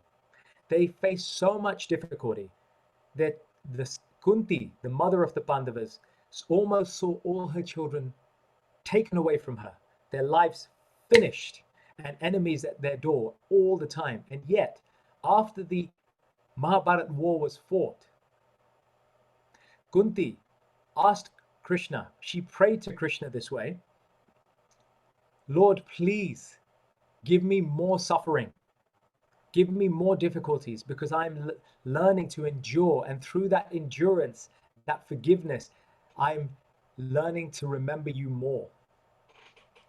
And so this is an invitation to forgive. In Sanskrit, in Bhagavad Gita, we call it titiksha, the ability to endure, and kshama, to forgive. And so I invite you to explore this capacity to build your forgiveness muscles, to build your tolerance muscles for the people, for the situation, and for your likes and dislikes. Let us not be too attached to what we like or dislike. Let us learn to be flexible. Otherwise, nature, by its very essence, will strip away those things that are dear, and it will make it harder for us. Why not make it easy on ourselves? Take the example of Queen Kunti. Invite difficulties, because it allows us to grow. As it did for me when I was young, I couldn't push away all the suffering that came my way, but it's helped me to be the person that I can be. And I know those of us who have faced losses of family members, we will have learned from this, that we can learn to be more forgiving of the people who are alive and with us, and including forgiving ourselves. If we are not able to perform at the level or the standard that we want, or achieve the things that we want at the moment, let us be forgiving for ourselves, so we raise our energy to a higher vibration and not keep it in lower energies of regret and misgiving. And the last F is to flip or reframe our emotions. And I want to invite you to consider this powerful question. When something doesn't go your way, or when someone hurts you at the moment, right now, or in the weeks and months to come, I want to ask you to try this question out. What else could this mean? I'll say this again. When something or someone doesn't go your way, or hurts you, or your negative emotions are triggered, fear, loss, anxiety, uncertainty, fear of future work, upsetness over something a family or friend did or didn't do, ask yourself this question: what else could this mean? By doing so, we're flipping our thinking from a negative emotion that's filling us into the possibility that this could mean something else. So we're reframing, we call it in NLP. and in applied psychology. So I'm inviting you to flip what comes up for you as an emotion that is negative, and flip it and ask yourself, by asking yourself this question, what else could this mean? And in so doing, we develop flexible thinking. We become versatile in our thinking, versatile in our mindset. This leads to resilience, it leads to tolerance, it leads to strength in our ability to cope with more, and therefore our capacity for our work and our family and our personal well-being is increased. And ultimately, we become a better person, a better family member for ourselves and for the people around us. So I'll pause there, just as we're nearly out of time, if there's any last questions. Otherwise, I will pass it back to the lovely Ahuja. To Simran. Thank you, Prashant. All right, but I'm going to tell you, Prashant, that I've learned so much from your session, and I'm feeling completely positive. In fact, I'm even feeling that I'm getting rejuvenated altogether with my aura, getting the feeling. So right from, starting from towards the end, what we learned, the 3 Fs is going to go with all of us: the flexibility, forgiveness, and the flip. To the way you started with rice and lentils, the diet diversity, the exercise diversity, routine diversity, and the thinking diversity. And I must tell you that, we're getting so much of positivity today. And Prashant, looking at you, the way you narrated everything, it definitely shows that, yes, you are still a winner, no matter what the situation. So we congratulate you, of course, for passing on the energy to all of us here on Healing on Earth, healing our earth, where whoever is watching and whoever is with us. We like to also pass on this information to everyone. Thank you for making us feel completely on a high in the same circumstance that we are in. Thank you very much, Prashant Kotecha. Namaste. Thank you all. Thank you, HOE family. Namaste, Sarva Jagat. Namaste to you, and namaste to all those who've just joined us. And I must tell you that keep your Sundays for being on Healing Our Earth. Yes, you can be on our website, you can be on our Facebook page, you can be, and definitely be in touch with us on our Instagram page as well as on our Twitter account to get the whereabouts. Next week, the 17th, we're going to have brilliant sessions on yoga and the breathing techniques. And do remember, for doing all good work, all great work, to hashtag kind20 for all the kindness that you've shown of being a true human being.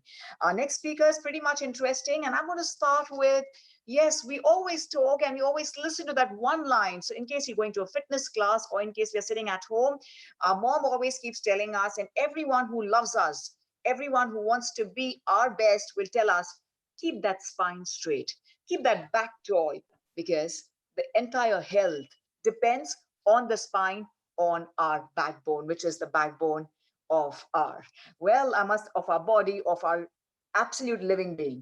I must tell you that we have an interesting session by the chiropractor who's going to give us some great tips, because he not only strengthens the back for all those who really have trouble with the spine, but also tells you how to have that strong back, because you see, it's always the spine which holds you erect, which gives you the right thought process as well. Does it have any connection? Yes, it does. So it's time for us to invite Dr. Lalit Soda here, who's from the UK, and he's going to talk all about, taking care of the spine, taking care of the joints in the body.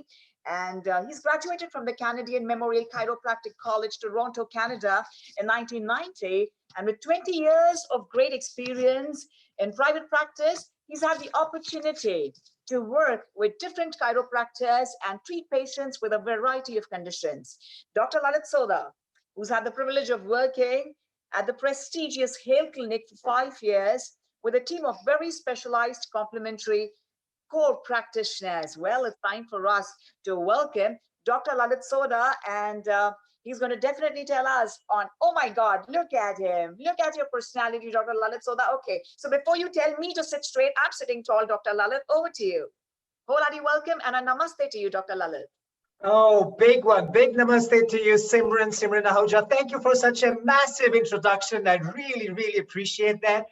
God, you knew everything about me, so thank you. A big namaste to all the viewers, the globe, who's listening to us on Healing Our Earth. So thank you for that wonderful introduction. A very good afternoon to all the viewers who are here on our program today, Healing Our Earth, and to the organizing team. As you introduced me, my name is Lalit Soda. I practice in Northwest London now. And I will update my number of years of practice, Simran. 30 years this year. Wow. So it's been a long time. I love my profession and I'm very passionate about it. So today, I actually want to share 5 tips. Now, the number 5 seems to be running quite nicely. I think my previous speaker, Prashant, mentioned about the 5 pockets. I want to share the topmost 5 healthy tips. And with his speaking abilities and the information that he shared, amazing, awesome urban spirituality guy. So let's see what I have, my 5 tips to share. Okay. And so first of all, before we go ahead with that, viewers, I'm going to just very, very briefly explain to you what chiropractic is. Chiropractic is a Greek word. Chiro means hands, practice means practice. It's hands-on practice to actually realign or align your spine to keep it straight, to keep it firm, to keep it holding upright, so that the nervous system, the brain and the spinal cord can function 100%. Our body has the energy to heal itself. So by chiropractic adjustments, we are realigning the spine and actually making sure the energy that flows from head to toe is flowing in the best possible way, and it's called the innate energy. There are explanations offered with what chiropractic is slightly differently from mechanical aspects, but the core philosophy of chiropractic is trying to make sure that the spine and the body functions to its optimal maximum. Now, that's the little brief introduction on what chiropractic is. And now I'd love to share how we can actually maintain ourselves in optimal health by sharing the 5 famous tips, as I call them. These are core to our clinic, and I'm sure when we share them, just make a brief note and then we can discuss it later. Number 1 is the profession that I'm in, is the chiropractic care. So if your spine is realigned properly, your brain will pass the messages to your spinal cord. Via the spinal cord, it will go to the nerves, and through the nerves to the rest of the body.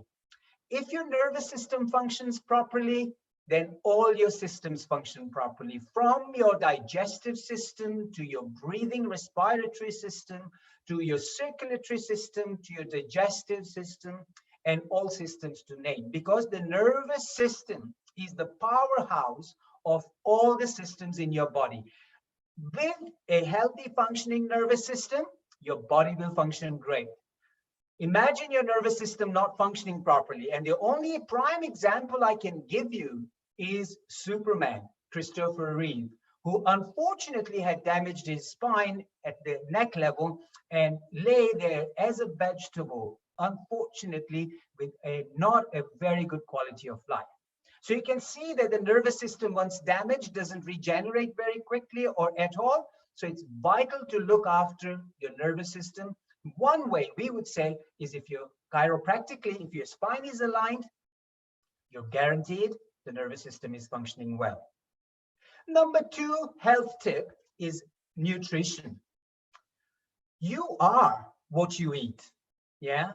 Now, the secret formula is basically, earlier, Simran, I think you mentioned you are what you can digest. And I thought that was an amazing thing. You eat, you are what you eat, but absolutely you are what you're able to digest. So here, the secret formula that I'd like to share with the nutrition side is 5 fruits, 5 vegetables on a daily basis. No compromise on that. Okay, up to 2.5 to 3 liters of water to absolutely consume that, so that all the toxins that are manufactured in your body as a process of metabolism, they can be excreted with that amount of water on a daily basis. So do not forget the 5 fruits and 5 vegetables on a daily basis. The most important vegetable here is broccoli. Okay, broccoli gets mostly all the nutrients that you would need. One of these seminars that I had attended, they were offering broccoli for breakfast, broccoli for lunch, and broccoli for dinner. And you can't go wrong with that. If you don't like broccoli, guys, tough. That's all you got there. So it is showing the importance of what broccoli is, as a vegetable is. Okay, so nutrition, 5 fruits, 5 vegetables. The third health tip I'm going to share with you is daily exercise. I remember a quote from a very famous Bollywood actor, Mr. Akshay Kumar. And when he was giving an interview, this is going back a few years ago, and he said, if you eat every day, you exercise every day. What's the problem? If you can exercise your mouth muscles every day, why can't you exercise your body muscles every day? And that is so true, because if we're going to eat every day, well, we've got to digest it, let the muscles absorb it, let the systems absorb it, let the growth take place. And with that, we need to exercise on a daily basis to burn the calories we have taken in that are extra, so that our body remains lean, trim, and fit. A fit body, a fit human body will be able to conquer all the challenges that we get in our life, most of them. With a good, strong mind, a good, strong body, we can go through adversities. Okay, so if you have a healthy body, exercised on a daily basis, well, that's the proof. What kind of exercises would one want to do? Well, from the hyperactive exercises to the mainstream exercises to the low-key, whatever your body allows you to do it. So here I would suggest, today has been Healing Our Earth, and we've had tremendous practitioners who have been talking about yoga, a most effective way to maintain the health of your body, not just physically, but yoga connects you with the supreme. So yoga is very, very good. Walking on a daily basis is very good. The benefits of walking are paramount. You cannot go wrong with walking daily for approximately 30 to 45 minutes. There were some studies that said 30-minute exercise every day, but I would say just give yourself a little extra bonus and do 45 minutes of exercises on a daily basis. Believe you me, that is the prescription and the best prescription we can give you. So some sort of walking, yoga, Pilates, exercise classes that people are doing right now with the lockdown, doing loads of exercise classes online, do that. But when the gyms and the swimming places open up, I would say swimming is one of the best exercises to maintain all your muscles, including your breathing muscles, your diaphragm, through swimming, because that helps with your breathing capacity also. Tip number 4, Simran, good posture, sitting tall. That is my tip number 4. Good health starts from good posture. Yeah, amazing. If your structure doesn't hold you properly, or you don't hold your structure properly, the other systems are invariably going to fail on you.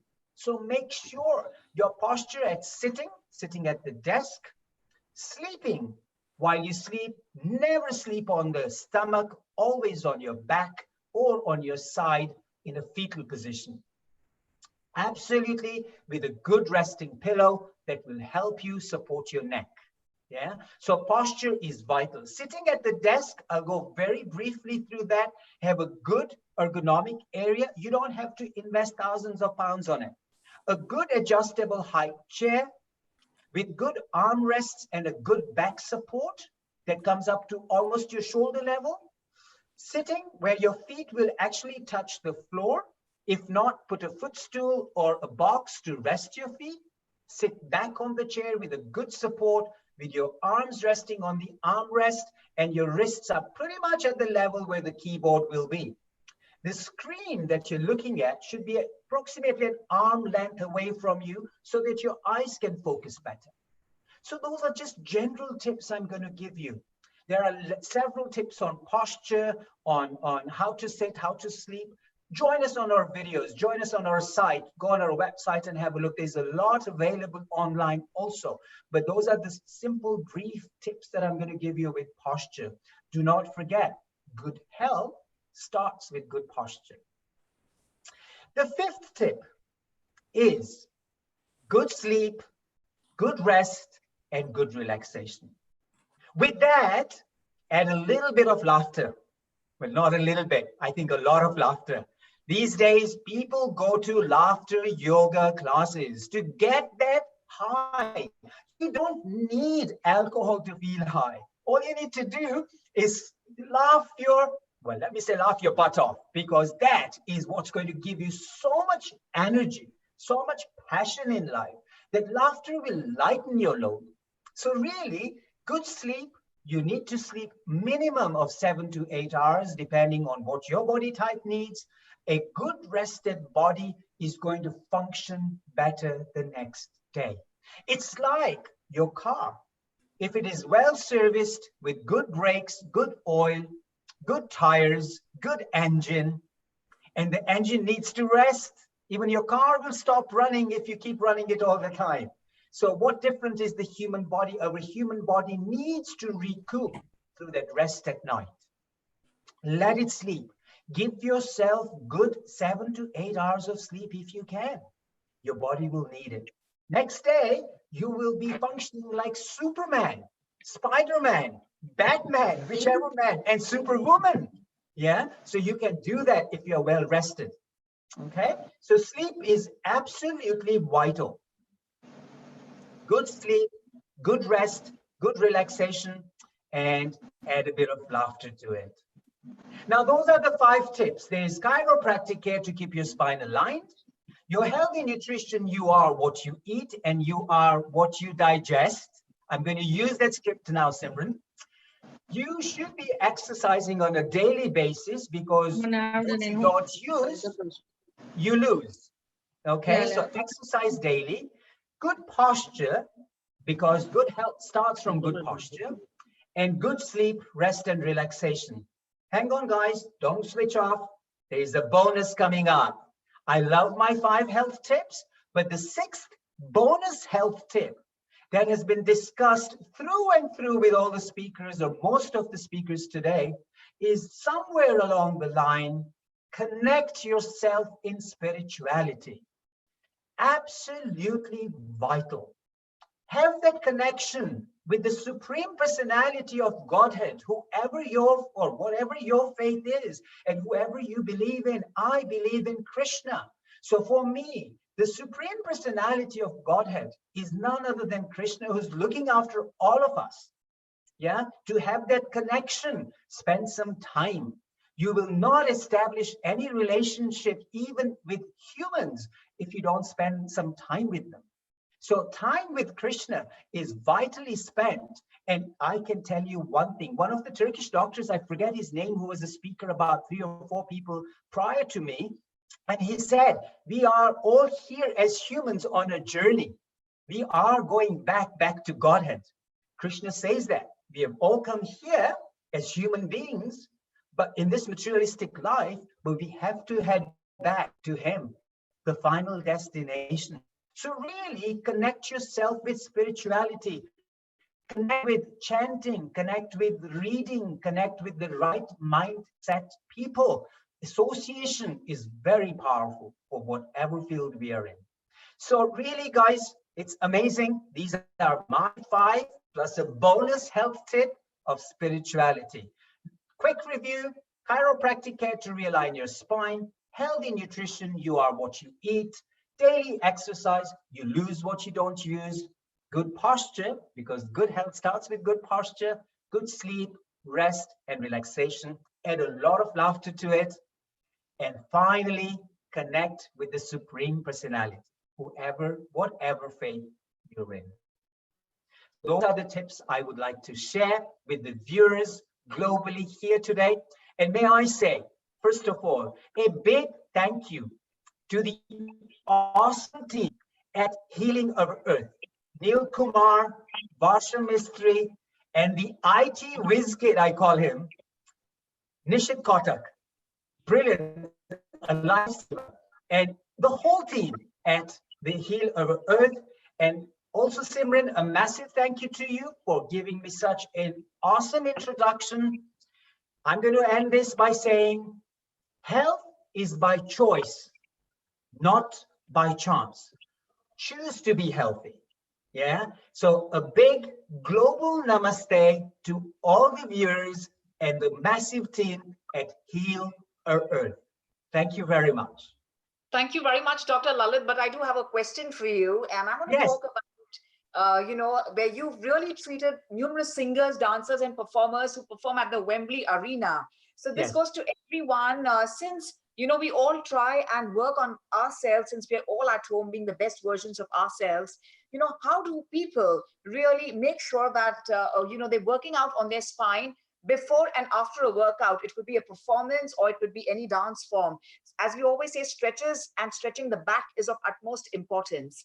So can you please highlight us a bit on, the experience you had with all the dancers and performers? So in case anyone has injured their back, they can definitely at home heal themselves in a very, very beautiful way. An absolutely wonderful question. I'll tell you one thing.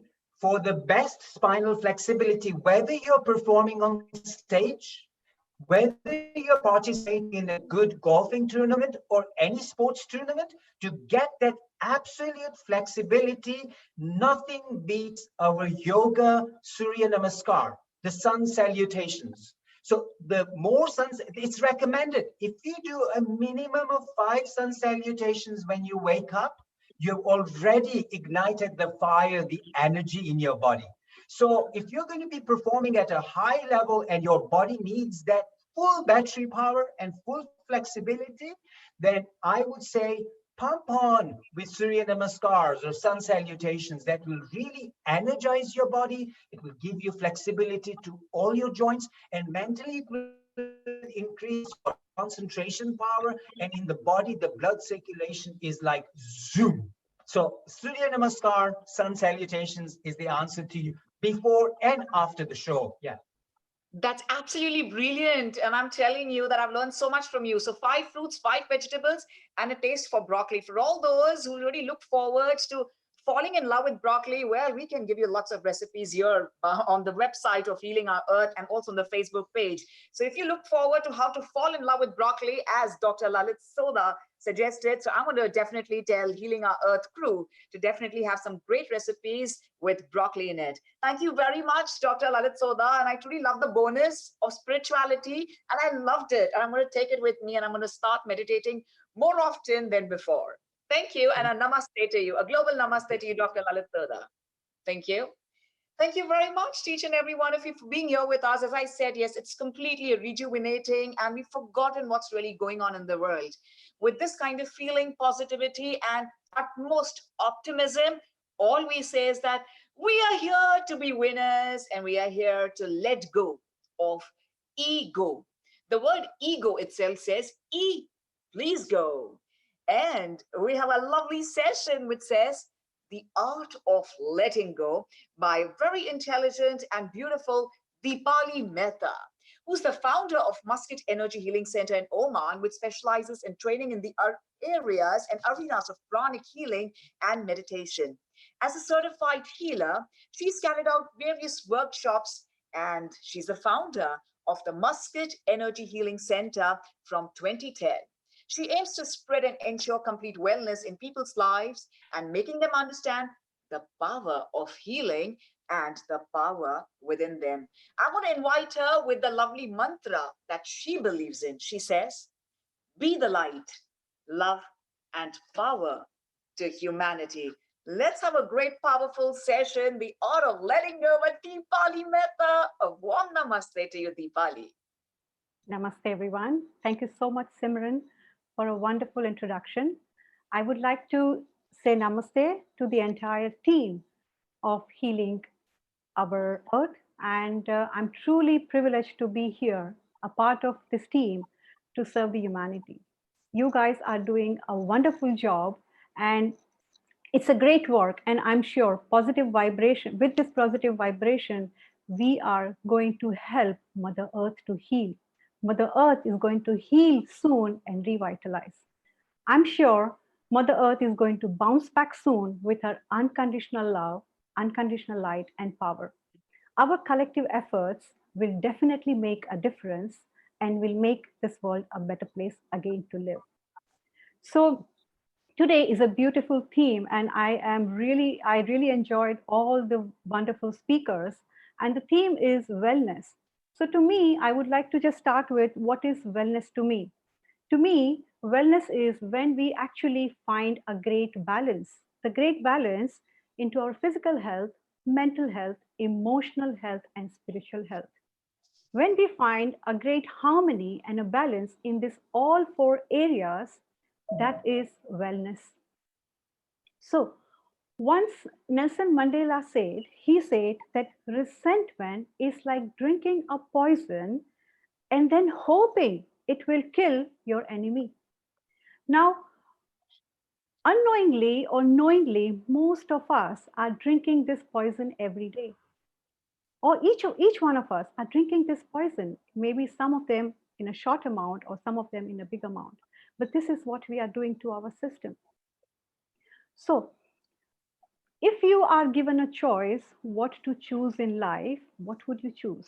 On one side, you have a love, peace, joy, happiness, success, and good health. And the other side, we have anger, hatred, jealousy, resentment, and ultimately we call it stress. One side, you have nectar, and the other side, we have poison. One side, we have heaven, and the other side, we have hell. To me, if we learn to live with joy, peace, and happiness, it is heaven to me. We create heaven right here. But if we choose hatred, jealousy, resentment, then the hell is right here. So each one of us need to make the right choice in life, right? So we need to make a right choice. It's like we need to choose our thoughts and emotions, how we choose our clothes every day, right? How we choose our clothes, we need to choose. We need to make a conscious effort about what we think, what we feel, and what are our emotions. So how we get rid of our old clothes, we also need to get rid of our old repetitive negative thoughts and repetitive negative emotions. We need to learn to get rid of these emotions and these thoughts. And how we invest our money wisely, we do the proper research, and then we invest our money, right? The same way we need to learn to invest into a right thoughts and emotion. So if this is what we can do with money, why can't we do this with our thoughts and emotions? This is so important because it is all going into our system. What we think becomes energy. What we feel becomes energy, and we are nothing, but we are just the energy bodies, right? So to me, my topic today, art of letting go. Why do I call it art of letting go and not power of letting go? We will learn soon. But to me, when I say art of letting go, that means putting a full stop to a sentence so I can start a new sentence. So the letting go is something like that. When we let go, we are allowing a new, fresh start, a new beginning. The letting go of past allows us to enjoy the present. When we enjoy the present, we are actually putting a stronger foundation to our future. So if we want a better future and we want to enjoy the present, the only and only key is letting go. What? Letting go of the past, right? So have you seen when you travel light, how do you feel? You feel fantastic. You have just one small suitcase. You can move wherever you want. It will fit in your bag, in your car, and you just feel great. So letting go, it's like dropping the baggages so we can travel. So this is the meaning of letting go. Now, the letting go, or even the other word called forgiveness for letting go, has many more personal benefits. The Mayo Clinic reports that forgiveness creates healthier relationships. It improves mental health, lowers blood pressure, anxiety, and stress. It also strengthens immune system. It helps depression and boosts self-esteem. Wow. Just by letting go, just by forgiving, I can control my blood pressure. Isn't it amazing? Right? So how does it happen? What happens when we learn to forgive, when we learn to let go? We are actually cleaning all the toxins from our system, from our organs, from our cells. Now remember, we have trillions of cells in the body, and these cells have a consciousness of its own. Every cell in the body has a consciousness, has a memory. So when we forgive, we are getting rid of all these toxins. So if you want to do a simple experiment of what I'm saying, it's a very simple. You can do it at home, okay? You check your blood pressure when you are happy. You check your blood pressure when you are at peace. Or simple, if you don't have blood pressure machine, just check your pulse when you are at peace. And check your blood pressure or check your pulse when you are upset, when you are angry, when you are frustrated. You will know the answer. So it is all, everything, our health is connected with our emotions. Now, when we forgive, we are not only forgiving them, but we are actually giving the greatest gift to ourselves, the gift of freedom. When we forgive, we are actually giving a freedom to ourselves. How does that happen? It's something like this. You can do this with me. The one hand, this is anger. The person has anger, and the other hand, this is you. When the person has anger and when you react with anger, it binds you with that person. So the angry person and you react with the anger, it binds you. But the moment you decide to let go, you decide to forgive, you are free. You are freeing yourself, right? So this is what happens when we let go. We are actually giving freedom to ourselves. We are actually taking control from other people. Nobody can control us. The control is back in our hand. So once we have the control in our hand, it's actually when we forgive and we have control in our hand, we are breaking a cycle. We are breaking a cycle of resentment. It's like the person is angry, I'm angry. It's a cycle. It's like it goes on and on and on, and sometimes it goes on and on and on for years. But here we are breaking a cycle. Now, forgiveness isn't a weakness. People think that if you are weak, you need to forgive. But to me, forgiveness is the greatest strength. It's a sign of courage, right? So how do we practice letting go? As I said, it's an art, right? So how do we practice this letting go? The first step to letting go is forgiveness. Now let's remember one thing. Here, nobody's perfect. We are all work in progress. Each one of us here are work in progress. Nobody is perfect. So if we are not perfect, we need to let go of our mistakes, and we need to let go of our hurt and pain, right? Because this hurt and pain is nothing more than stinking garbage. Would you keep the garbage in your home? Would you keep the garbage in your bedroom, in your cupboards? No. We throw them out, and we throw them out even outside, not even outside our gate, but we throw them out away from us. So this negative emotions, negative thoughts, all the resentment, all the anger, all the hatred is nothing else but a garbage. We need to learn to let go, and we need to get rid of it. Because more we take time, we are collecting it. And as I said, the cells are very, very intelligent. We have trillions of cells, right? So if we have too many of these negative emotions, they feel that this physical body is my home. It's like they are your unpaid tenants.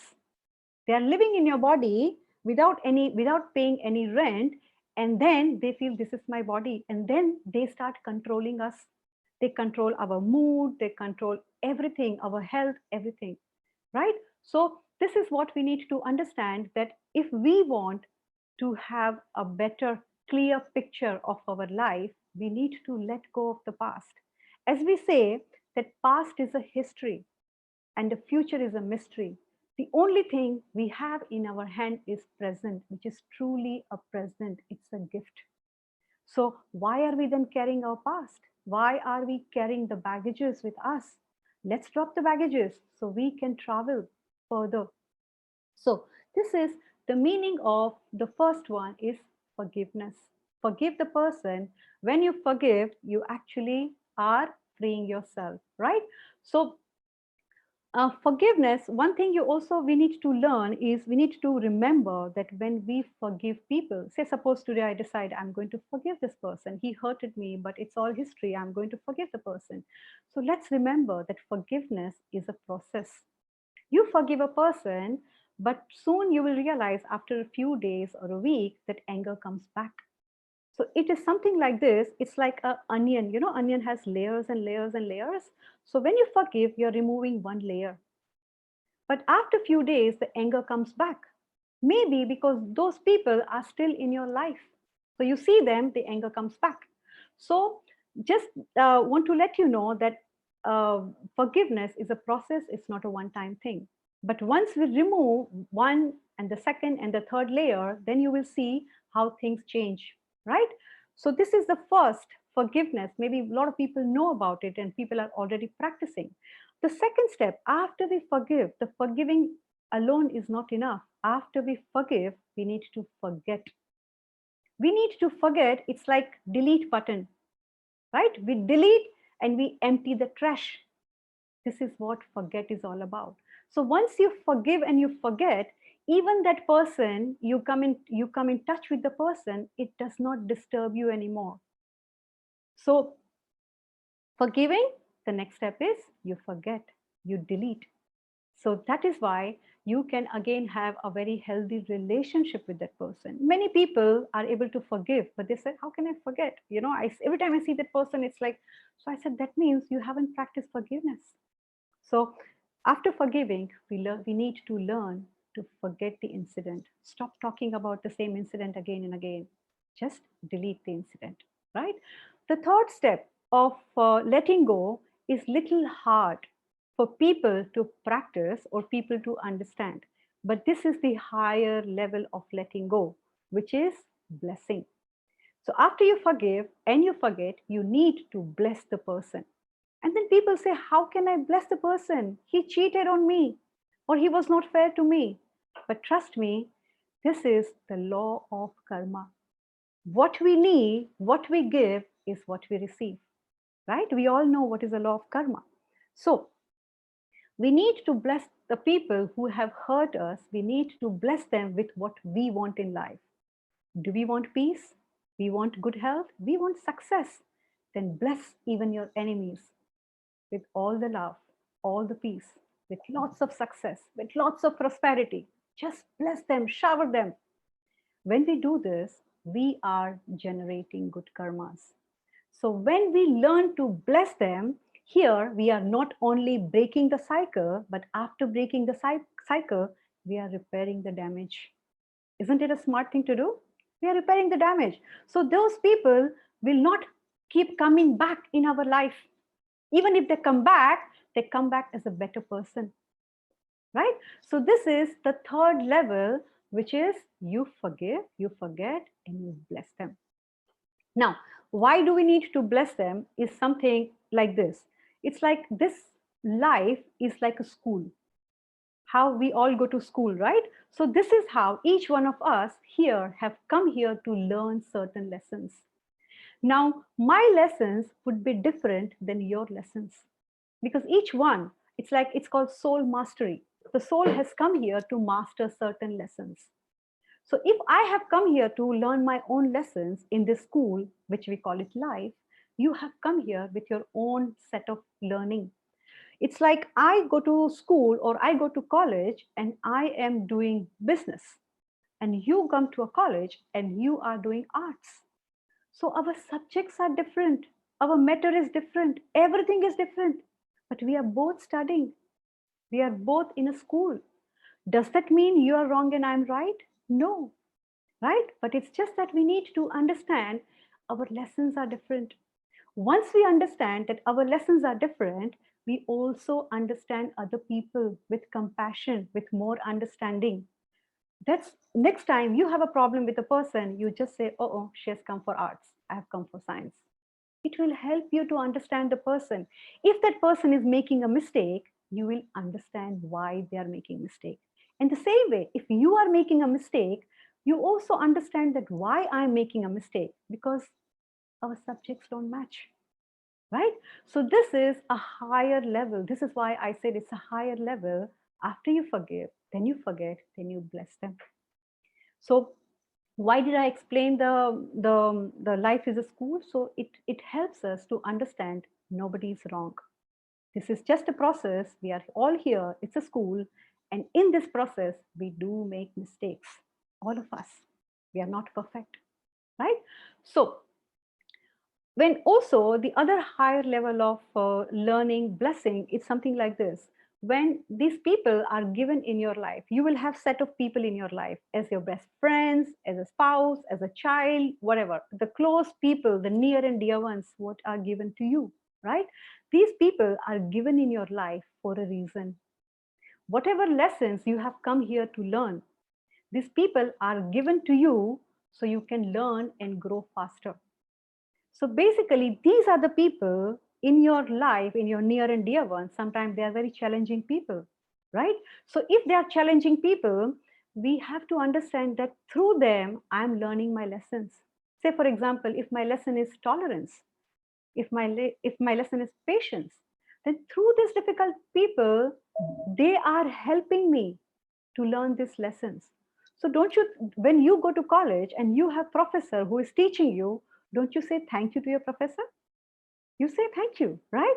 So here we need to actually say thank you to those people who are giving you trouble, because through them you are learning the most difficult lessons, right? So this is, again, this is why I said it's a very higher level of letting go. You let go, you forget, you bless them. The last level of letting go, which is again a little hard to digest. After you forgive, after you forget, after you bless them, you need to give them freedom. Now, this is something we all need to practice. We all need to learn to give them freedom. If you love them, people who you love the most, give them freedom, give them space, what they want to do in life. Stop controlling them. They have come here for different lessons, right? So what? He's my child. So what? He is my spouse. But we need to learn to give them that space.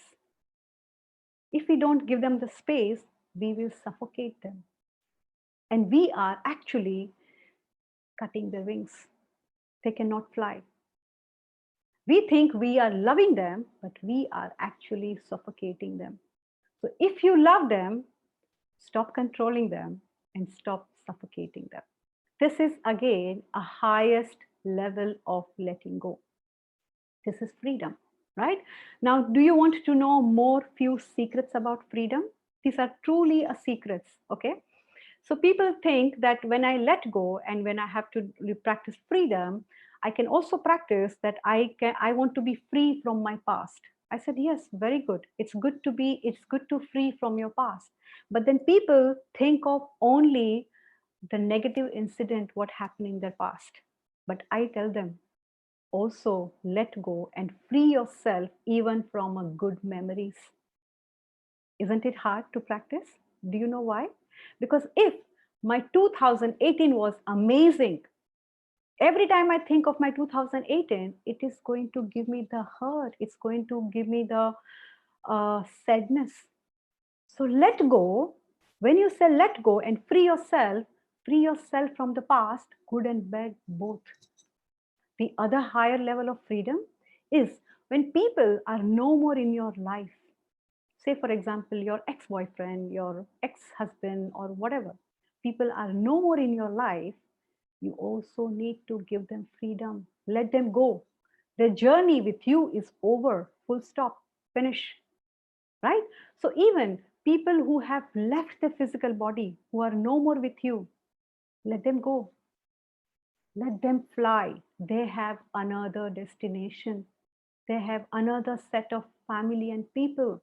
So if we don't let go of them, we are not allowing them to enjoy their next life, right? So this is, again, as I say, these are the secrets or the higher level of freedom. Now, I'm just going to tell you what were the 4 points. We said forgive, forget, then we said bless, and the last one is freedom. Now, when we start practicing forgiving, we are actually improving our emotional health. When we forget, when we start practicing and forget and let go and forget, we are improving our mental health. When you start blessing them, you are improving your physical health. And when you learn to give them the wings, the freedom, your soul is also ready to fly. You are actually yourself, you are giving yourself a spiritual freedom. You are growing on a spiritual path, right? So these are the 4 areas of wellness to me, and how simply by practicing letting go, you are practicing all of them, right? Now, do you remember the last words of Jesus? What did he say? The last words of Jesus, he says, Father, forgive them. They don't know what they're doing. Wow, isn't it amazing? So much compassion, so much mercy for people who are killing them. So these are the last words of Jesus. Father, forgive them. They don't know what they are doing. Of course, we are not there, and it will take us maybe few lifetimes to reach there. But these are the ways to letting go. Now, this is the reason I call it art of letting go. It's an art. You know how artists have a perfection. They know what colors they are using. They know why they are using the colors. So to me, letting go is not a power of letting go. It's the art of letting go. So this is the last thing I want to tell you. And so there is a beautiful forgiveness prayer, which our teacher, Grandmaster Choa Kok Sui from Pranic Healing, the founder of modern Pranic Healing, he has introduced this beautiful, short, very, very short prayer. It is called forgiveness prayer. Now, in my experience, my 20 years in Pranic Healing, what I have seen is it has changed many people's life. It has saved many, many marriages. It has saved, it has done miracles. This just simply by doing a forgiveness prayer. So what I'm going to do is I'm going to lead you, and I'm going to end the session with this short forgiveness prayer from our teacher, Grandmaster Choa Kok Sui, right? So all you have to do is close your eyes. Think of that one person who has hurt you the most. The first person who comes in your mind, right? So don't think so much. The person will come just like this. So think of that person, visualize that person in front of you, and close your eyes, right? So this is a great and a very smart way to do it. You don't have to go to that person to apologize. This is so fantastic. Sitting at home without even letting that person know, you are asking for forgiveness, right? So you don't even have to pick up the phone. So why and how this works? Because by forgiving and doing the forgiveness prayer, we are changing our vibrations. When we change our vibration, these vibrations will slowly go towards that person. It's like we are all energy, right? We are all connected with energies. So let's try this. Close your eyes. Visualize that person in front of you. Keep your eyes closed and just say your hands on your heart and say to that person, look into that person's eyes and say to that person, Atma Namaste. Atma means soul. Say to that person, Atma Namaste.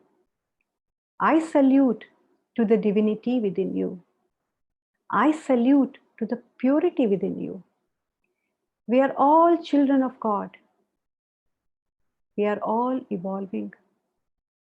We are all here on a journey to learn and grow. In this process, We all make mistakes. I forgive all the mistakes you have done to me. I forgive all the mistakes you have done to me. And I ask for your forgiveness for all the hurt, all the pain I have given you. Thank you for coming in my life and teaching me these wonderful lessons. Thank you for coming in my life, and may God's blessing be with you.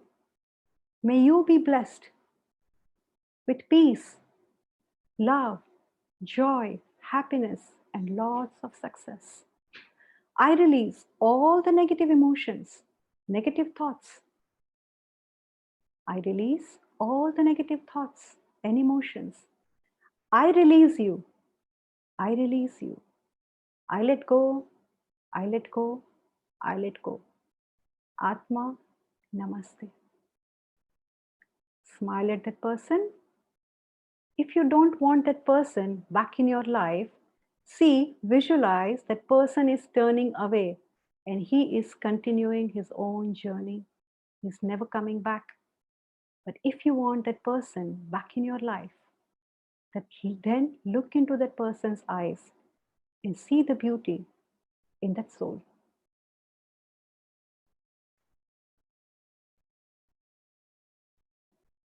So this is a beautiful prayer, forgiveness prayer.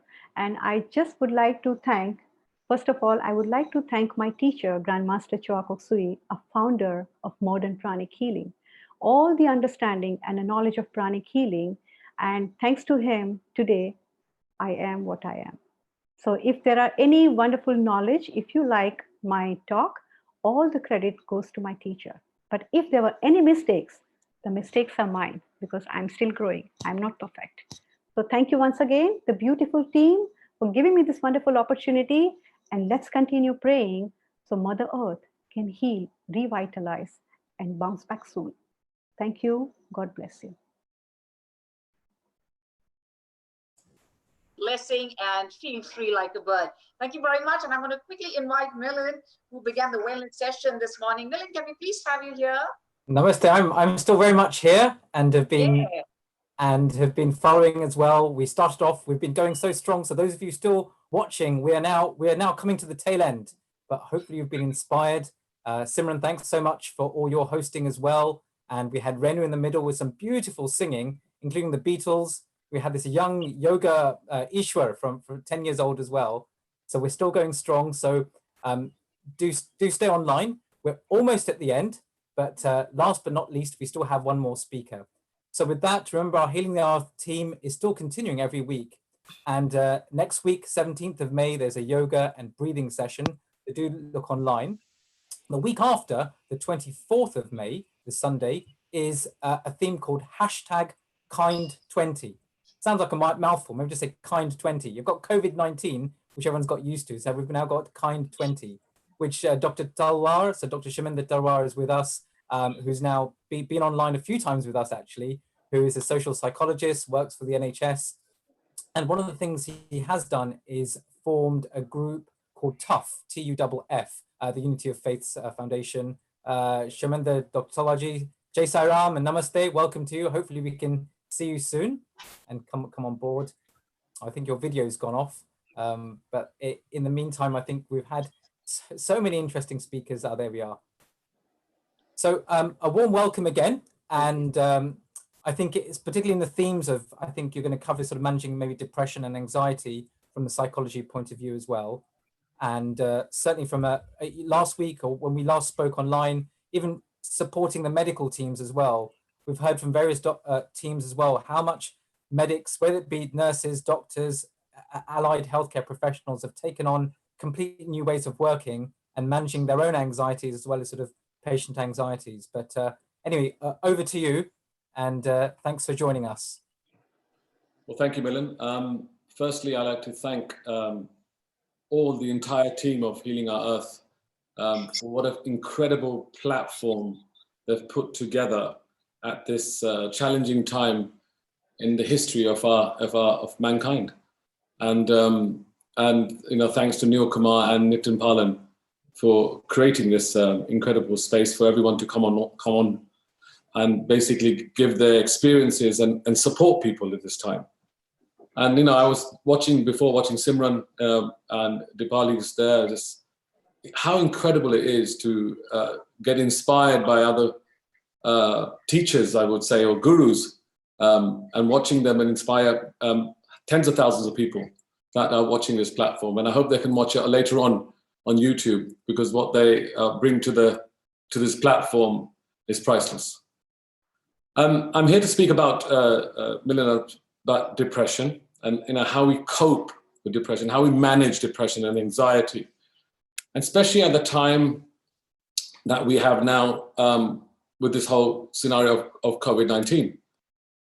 And what I've noticed is with lockdown, and it's not just been lockdown, it's been lockdown, you know, with the entire planet. First 2 weeks, people can cope with it. They think it's a bit of a holiday. Third week, fourth week, when it came to the fifth week, you know, we realized, hey, you know, it's difficult. We've seen the increase of domestic violence. We've seen the increase of anxiety. The NHS, as I explained to you, how we've been managing to mentor or counsel the nurses and the doctors too, as psychologists, we have to mentor them too, because, you know, it's difficult for them to deal with people with the symptoms as COVID-19, because, you know, when someone goes into the hospital, and I just want to bring this up because it's really important that people should understand the value of what our nurses and doctors are doing. I understand they're doing a wonderful job, but the absolute detail of what it is, like, as you know, when you go into hospital with a situation with some cancer or a broken leg or burns or something, and as a nurse and doctor, as they treat you, ladies and gentlemen, they know they're not going to get that cancer back. They're not going to get those burns back. They're not going to get those diseases back. But when they're treating a person with COVID-19, it's like how people used to go in the First World War, when the soldiers would go out in the front line. That's hence why they call it the front line. And you could get a bullet. The nurses and the doctors know very well they could get the symptoms. They could attract the COVID-19 onto them. So that's the mental stress they go through too at the same time. So I just wanted to add that in, Milind. I just wanted to just make sure that people understand that, the importance of what the staff have been doing. Now, coping with managing depression. Now, why is dealing with depression so difficult? And a lot of people ask me this question. Depression drains your energy, hope and drive, and making it difficult to take steps that, you know, help you feel better. Sometimes just thinking about things you should do to feel better, like exercising or spending time with friends, can seem, you know, exhausting or impossible to put in action. I mean, it's like a catch-22 situation of depression recovery. Things that help the most are the things that are most difficult to do. There's a big difference, however, between something that's difficult and that's something that's impossible. While recovering from depression, it isn't quick or easy. You do have more control than you realize, even if your depression is severe and stubbornly persistent. The key is to start small, like baby steps, and build from there. I mean, you may not have much energy, but by drawing up on all your reserves, you should have enough to take a walk around the block, pick up the phone, call a loved one, you know, for example. I mean, taking that first step is the hardest. That's the most important thing, you know, taking that first step, but going for a walk or getting up. And some people, you know, when I've spoken to a few people, some patients, put on your favorite music, and not a sad song, you know, put on something that's a bit jivey. Dancing to your music, you know, for example, is something that you can do right now. And it can substantially boost your mood. It can really boost your mood and energy for several hours, psychologically several hours. You will get the adrenaline to pump up. I mean, it's long enough to put a second recovery step. So that baby step becomes 1, 2. And that really helps. And I think that's really important. And by taking the following small but positive steps day by day, you'll soon lift the heavy fog of depression and find yourself feeling happier and healthier and more hopeful, you know, again. And that's really, really important.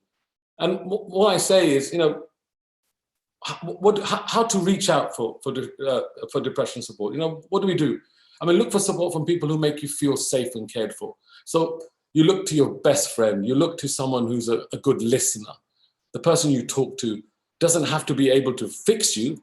They just need to be a good listener, and someone who'll listen attentively and compassionately without being distracted or judging you. That's the most important thing. They're just listen to you and understand your concerns. Making a FaceTime a priority, phone calls, social media, texting are great ways to stay in touch, but they don't replace good old-fashioned in-person quality time. But a simple act, talking to somebody face-to-face about how you feel, can play a big role in, revealing, helping with depression and keeping away. And especially now with social distancing now, every word is so precious. Every emoji now is incredibly so special, because we don't have that magic hug anymore when someone requires a hug to embrace you in these situations. And that's really important, that whatever you say, and for example, we've had a lot of situations here, with a lot of deaths that are taking place, and people can't go to the funeral. Everything's done by the mobile, and watch your loved one by mobile.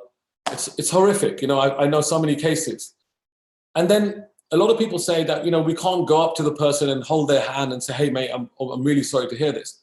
So what do you say to those people? And that's really important too. That, when I say to people, I think the first thing one should do is, yes, you're sorry, but what you should do is one must say to them, how exactly are you feel? Please tell me how you feel. And then what you're doing, you're showing concern for them. Not only are you sorry for them, but you're also concerning for them. You're asking them, how do you exactly feel? Just talk to me. Tell me. Some people just want to push you away, and you give them time. That's fine. Another thing with depression is, and going off about depression and anxiety in general, try to keep up with your social activities, even if you don't feel like it. Often when you feel depressed, it feels more comfortable to retreat into your shell, but being around other people might make you feel less depressed. But the thing is, again, social distancing, this is where we are at the present moment. So you have to get on with your loved ones at home. You have to get on with your partner. You have to get on with your mother, your father, your children. Have to make that extra effort. And if somebody is going through depression or anxiety in your family, it's a responsibility of your family to lift those people up, and that's really important. But yeah, find ways to support others. It's the phone calls that really make a difference, and that's what I think, Milan, is really, really important. Those key things now, because now no more embracing, no more, as they say in the words of Munna Bhai from Munna Bhai, Jadoo ki Jappi. It's not there anymore. So Jadoo ki Jappi, and for viewers who don't speak Hindi, the Jadoo ki Jappi means a magic hug. That magic hug is not there. So we have to virtually give that spiritual a radiance of love and bliss and joy and happiness, and embrace them as much as you can with your words and the way you're expressing your words. So that's what I would say, Milan, I would suggest about how we can cope with depression. But every word and everything you say now makes a lot of difference, and you need the support from the people that are around you, and that's at the moment the people who are within your family members at lockdown, and that's really important. For sure, and I think we're so grateful for all our family members, whoever they may be at that time, even though you're in each other's faces, but that time they're also that support for you. And you've raised some really valid points, because that feeling of touch, that feeling of wanting to touch someone, exactly, and then being to that it is gone. That virtual contact, even us as physicians, we're trying to interact with, even from a medical point of view, trying to examine someone online is very different to what I just. So you're right. Every day, even to yesterday or Friday, I brought in a few patients wearing a mask and had to examine them, because there's only so much you can do, across a telephone or so on. But we're all trying. And I think if I can just make a point, obviously you being a GP and with the mask, there is that element. And I know we always say that, yes, we're spiritual people and we have great faith in our gods or faith in whoever we believe in. But people need to really value what we're going through when we meet people, that there is an element inside us that, yes, we've got the mask and we're protected as much as possible. It's like going in the trenches. It's like going in the trenches, like, hey, we're going out there. This could be a bullet coming our way. And it's really important that people value that. I think that's really, really important. And a lot of them know to say this. But just one more point, Milan, I wanted to make that. And this is the thing about this whole Kind 20, which is on my page, on my name, that how kindness, I mean, first of all, kindness cannot be quarantined. Kindness is free. And kindness could be an antidote for the COVID-19. That is what we have at this present moment. We don't have any vaccine, but kindness could be an antidote for the COVID-19. And it's those acts of kindness which everybody has seen now taking place all over the world. So much incredible work is taking place. And that gives a lift to people. And I've seen this already. I've seen a lot of people that have gone into depression, but what has given them hope is not Captain America of the Avengers, but Captain Tom of the Avengers of 2020. That's what's given them really hope about, those acts of kindness have lifted the spirits of people around the planet. And I think it's important that we see these wonderful things, we see the positive things, and hey, guys, let's all make COVID-19 and turn it into Kind 20, hashtag Kind 20. So again, thank you very much. Kind 20, and you're right. It's a 100-year-old captain, not Captain America, but Captain Tom. That took, certainly, those of you who are watching globally, do Google this Captain Tom, who's turned 100 and exactly. did some great work. And your point of choosing the right words, our connection with people is so important. So before we finish, to really lead us up nicely to this theme of Kind 20, as we were saying, look, next week is yoga and breathing from Healing Our Earth. The week after, the 24th of May, where are we? May, lost track of time now, on a Sunday, is this hashtag Kind 20. Could you maybe just in a half a minute or a minute, just tell us what you're envisaging that session to be about? What we're doing is, we started this awareness. We're inviting citizens of our world to take a video or a photo to share what kindness means to you. It's like a selfie with kindness, and obviously nominate other people that can spread this kindness and move it around. But it's more like Kind 20 is raising awareness about the globe, shared across social media platforms, and bringing that human spirit back in. So people coming together, and the aim of this, Milan, is by the year end, we will have more cases of kindness than cases of COVID-19. So we can walk into 2021 with hope and optimism and not depression. And hence why kindness cannot be quarantined and is an antidote to COVID-19.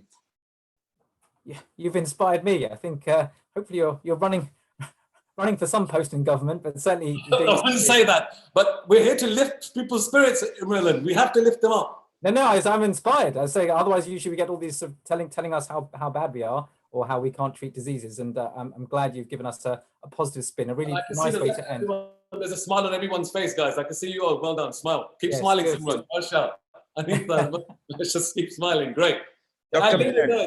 Milan, if I can come in here, and Dr. Shamender, I think one of our person from Iceland is here, Linda, who is also involved in Kind 20 with the team, because the Kind 20 is an event that is actually brought on Healing Our Earth and is powered by TUF, the Unity of Faith Foundations.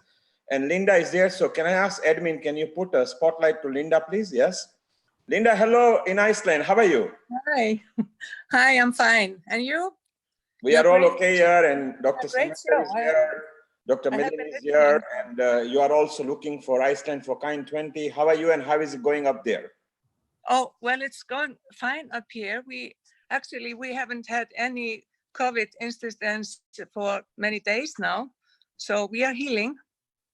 And we have been spreading kindness around the country, and the nurses has been dancing, and the doctors as well. And we have been, we have been singing the virus away. So the kindness is spreading all around the country, and I hope it will go into the hashtag Kind 20. Thank you, Linda here, and we look forward to seeing you on 24th of May. You are, of course, one of the hosts there and from Iceland. Dr. Talwar, any last word from you for Kind 20 before we let Milind wind up? All I'm saying is to people that remember kindness, kindness, kindness. Kind 20 is the antidote that will help us all take away and turn COVID-19 into the, into this amazing Kind 20. So please, everyone join together and let's get together and make, let's just make sure we get to the end of the year, have more cases of kindness than cases of COVID-19. And Happy New Year. That's what we can say at the end of the year. For sure. So we'll have 300,000, a million cases of kindness, if not more, and whatever that might be. And I think we'll explore that on the 20th. Really looking forward to exploring, actually taking apart, actually, what does kindness mean? How does it come from within? And we've had some great speakers as well telling us what comes from within, and whatever comes naturally is that act of kindness. So looking forward to Sunday the 24th. Dr. Talwar, Shamendra, thank you for joining us again. And Jai Sairam and Namaste to you. Sairam. So in a moment, we'll be introducing back Simran. We've come to an end. So we started at the beginning. We started with the Gayatri Mantra, sort of 11 o'clock in British time. What time is it in Mumbai at the moment? Yeah, it's 11 p.m. too. Yeah, 2 minutes to 11 p.m. That's right. Right. Yeah. So it's time for you guys to wind down on your side. But it's still about 6:30 here. So in a moment now, we're going to sort of wind up, also give our thanks to the team behind Healing Our Earth. So again, it's quite a fluid team. We've got so many people behind the scenes. If you do go onto the website, you'll see how many sessions we've had, starting with the Global Gayatri Mantra to Global Wellbeing. There was a Simply Spiritual event, prayer and meditation. So you've seen, and today, again, a wellness session. So behind that, there have been various team members, whether it be technical or media. So in a moment, certainly 3 or 4 of them are going to come online just for, just half a minute, maybe say a sentence, and also chant that one mantra that's become universal as part of Healing Our Earth, which is the Gayatri Mantra. So Simran, in a moment, just going to handing over to you. If you've got sort of, maybe 1 or 2 or 3 or how many take-home points. I know we've had so many speakers. I've certainly been making notes and taking things home. I mean, who caught your eye, or what messages are you taking back as you start your day again tomorrow?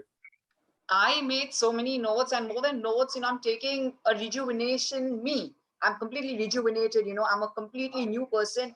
Just by a couple of hours, I could be rejuvenated was unknown to me. So I'm going to truly thank Healing Our Earth, and thank you, Milind, for saying that. I'm going to definitely start having broccoli more often than ever, and do my Surya Namaskars, because that's what keeps the spine tall and straight and erect. And, depending on the flexibility of your spine, you will look always young and appealing, not just aesthetically, but also mentally fit. So spine really keeps you alert and fit. Also, I'm going to take a lot of forgiveness tip. We also spoke a lot of, forget and forgive. So forgetting is one aspect, but forgetting is a different aspect. Also blessing, flying with freedom. All we need is, relax and remove all the stress and tension we have everywhere in our body, on our neck, on our shoulders, and feel free to fly. I know you're going to get back to getting news from across the world, but I'm going to tell you that these hours were extremely special for all of us. I'm going to share it to the world and share the goodness to the world by being here with Healing Our Earth. Thank you so much. Milind, what about you? What are you taking home today? So the first thing was actually changing our perspective. I think we had that first image from Darren saying, do you see an old woman, a young woman, what do you see? So often actually first is actually looking at our perspective and knowing what positives we can get. There were lots of sort of physical tips. I think Dr. Lalit talked about exercise a lot. I saw a young Ishwar sort of doing his yoga as well. Music as well, even Shamendra mentioned at the end, sort of, just putting on a track of music and going walking to it. And Renu sort of, again, that Beatles track or whatever made us go.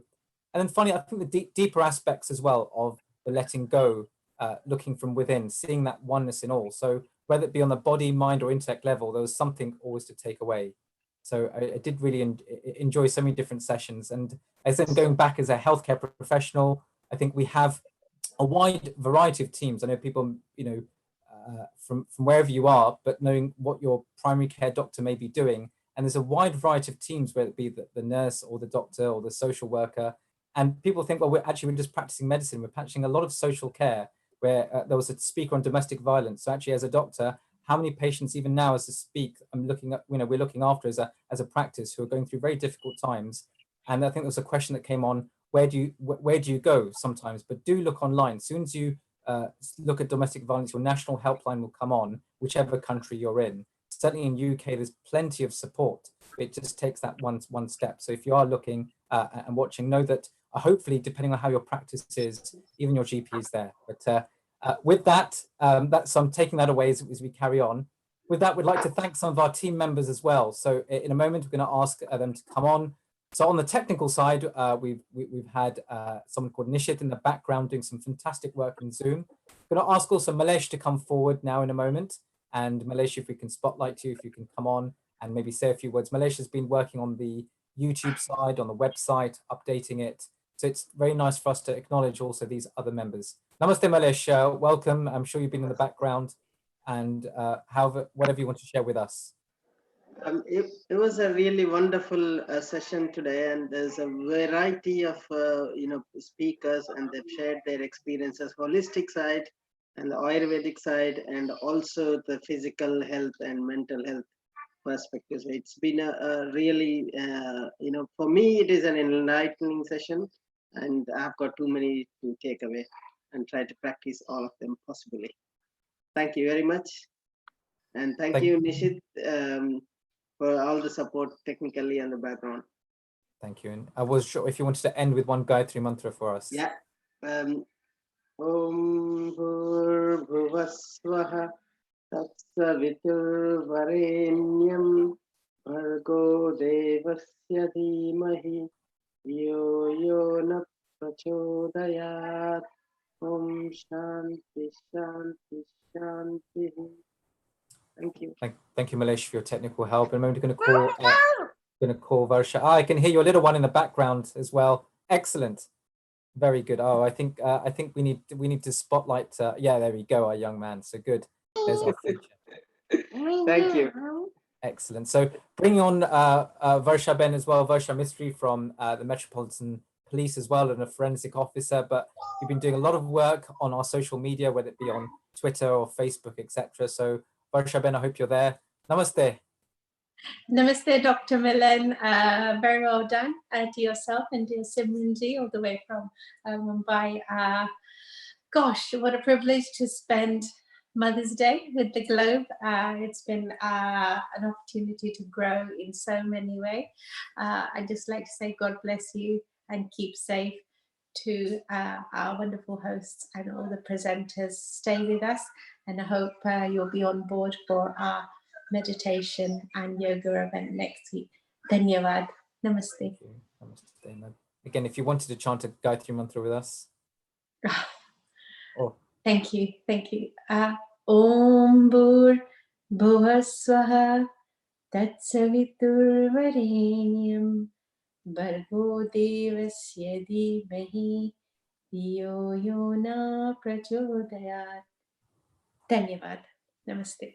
Namaste. Thanks so much. And finally, bringing on Anita Nomla from the Telugu Association from Tal. Anita, you've been doing a lot of the work in the background as well, whether it be on Facebook and so on. So namaste to you, Anita. And again, thank you very much.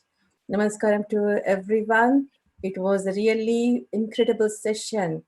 And the way Simran said is really is a rejuvenation session today. I enjoyed a lot. And in your doctor's prescription, I can say I'm taking today as a multivitamin tablet. The supplement is a package of all supplements into multivitamin. Today's session is I can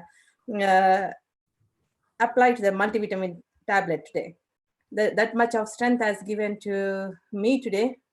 Thank you so much, all of you. Thank you very much. So I'll pray my Gayatri mantra. Om Bhur Bhuvasvaha Tatsavitur Varenyam Bhargo Devasya Dhimahi Dhiyo Yo Na Prachodayat. Thank you, and happy Mother's Day to other part of the globe. Thank you very much. Namaste. Thank you so much, Anita, and all the work you've done, and all the others behind the teams on other days. Simran, I'm going to hand back to you for your any final words, maybe chanting either a Gayatri mantra or a prayer to end us we do with. chant the Gayatri mantra too, and it's all about, you know, being positive and bringing brightness, not just in the room, but in our hearts as well. So should we do it together, Milind? You want to join me? Please do, I will. I think with Zoom, it's always good, I think, with one person, but I'll be chanting in the background, don't worry. Sure. Om Bhurбhuః Swaha Tatsavitur Varenyam Bhargo Devasya Dhimahi Diyo Yona Prachodaya. Om. May there be light and love all around us, across the world, across the globe. And thank you very much to you, Milind. Thank you very much to everyone. Do remember to be with us next week, the 17th of May, for yoga and breathing. Yes, Milind, over to you. Thank you. So Simran, welcome to the team now. Well, you're very much part of the team, and we'll see you again very much soon again. I know it's quite late in India as well. So we started and we end with a namaste. So this namaste, you and I are one. So maybe we connect. This platform that's been created is just to connect in whichever way we can. I bow down. Why? With humility. Wherever you may come from whichever culture, background, religion, race, old or young, you're welcome. Please come and access this platform and use it. And finally, so you and I are one. I bow down. And finally, even our eyes are closed as we see. I look towards the divinity within me. The God within me is the God within you, and those spiritual messages that have come. So friends, we've come to the end. I don't know where those hours have gone, but we come to the end of another journey again. So next week, do tune in. Sunday, the 17th of May will be a yoga and breathing session. Do go online now, healingourearth.com. You can see even some of the previous sessions and messages of support. The week after will be Kind 20. May we have as many acts of kindness that can overrun and be the antidote to this COVID-19. So with that, we'll end with a closing prayer, and then you'll see the our meeting will close for today. So with that, maybe all focus together and chant our ending prayer, which in fact Dr. Nikolaos and other even speakers chanted, Om Sarve Bhavantu Sukhinaha. So may everyone be healthy and happy. Om Sarve Bhavantu Sukhinaha. Sarve Santu Niramaya. Sarve Bhadrani Pashyantu. Kaschit Dukha Bhag Bhavet. Om Shanti Shanti Shanti. Namaste to all, and good night, goodbye, and see you again next week. In the meantime, do keep well and keep safe.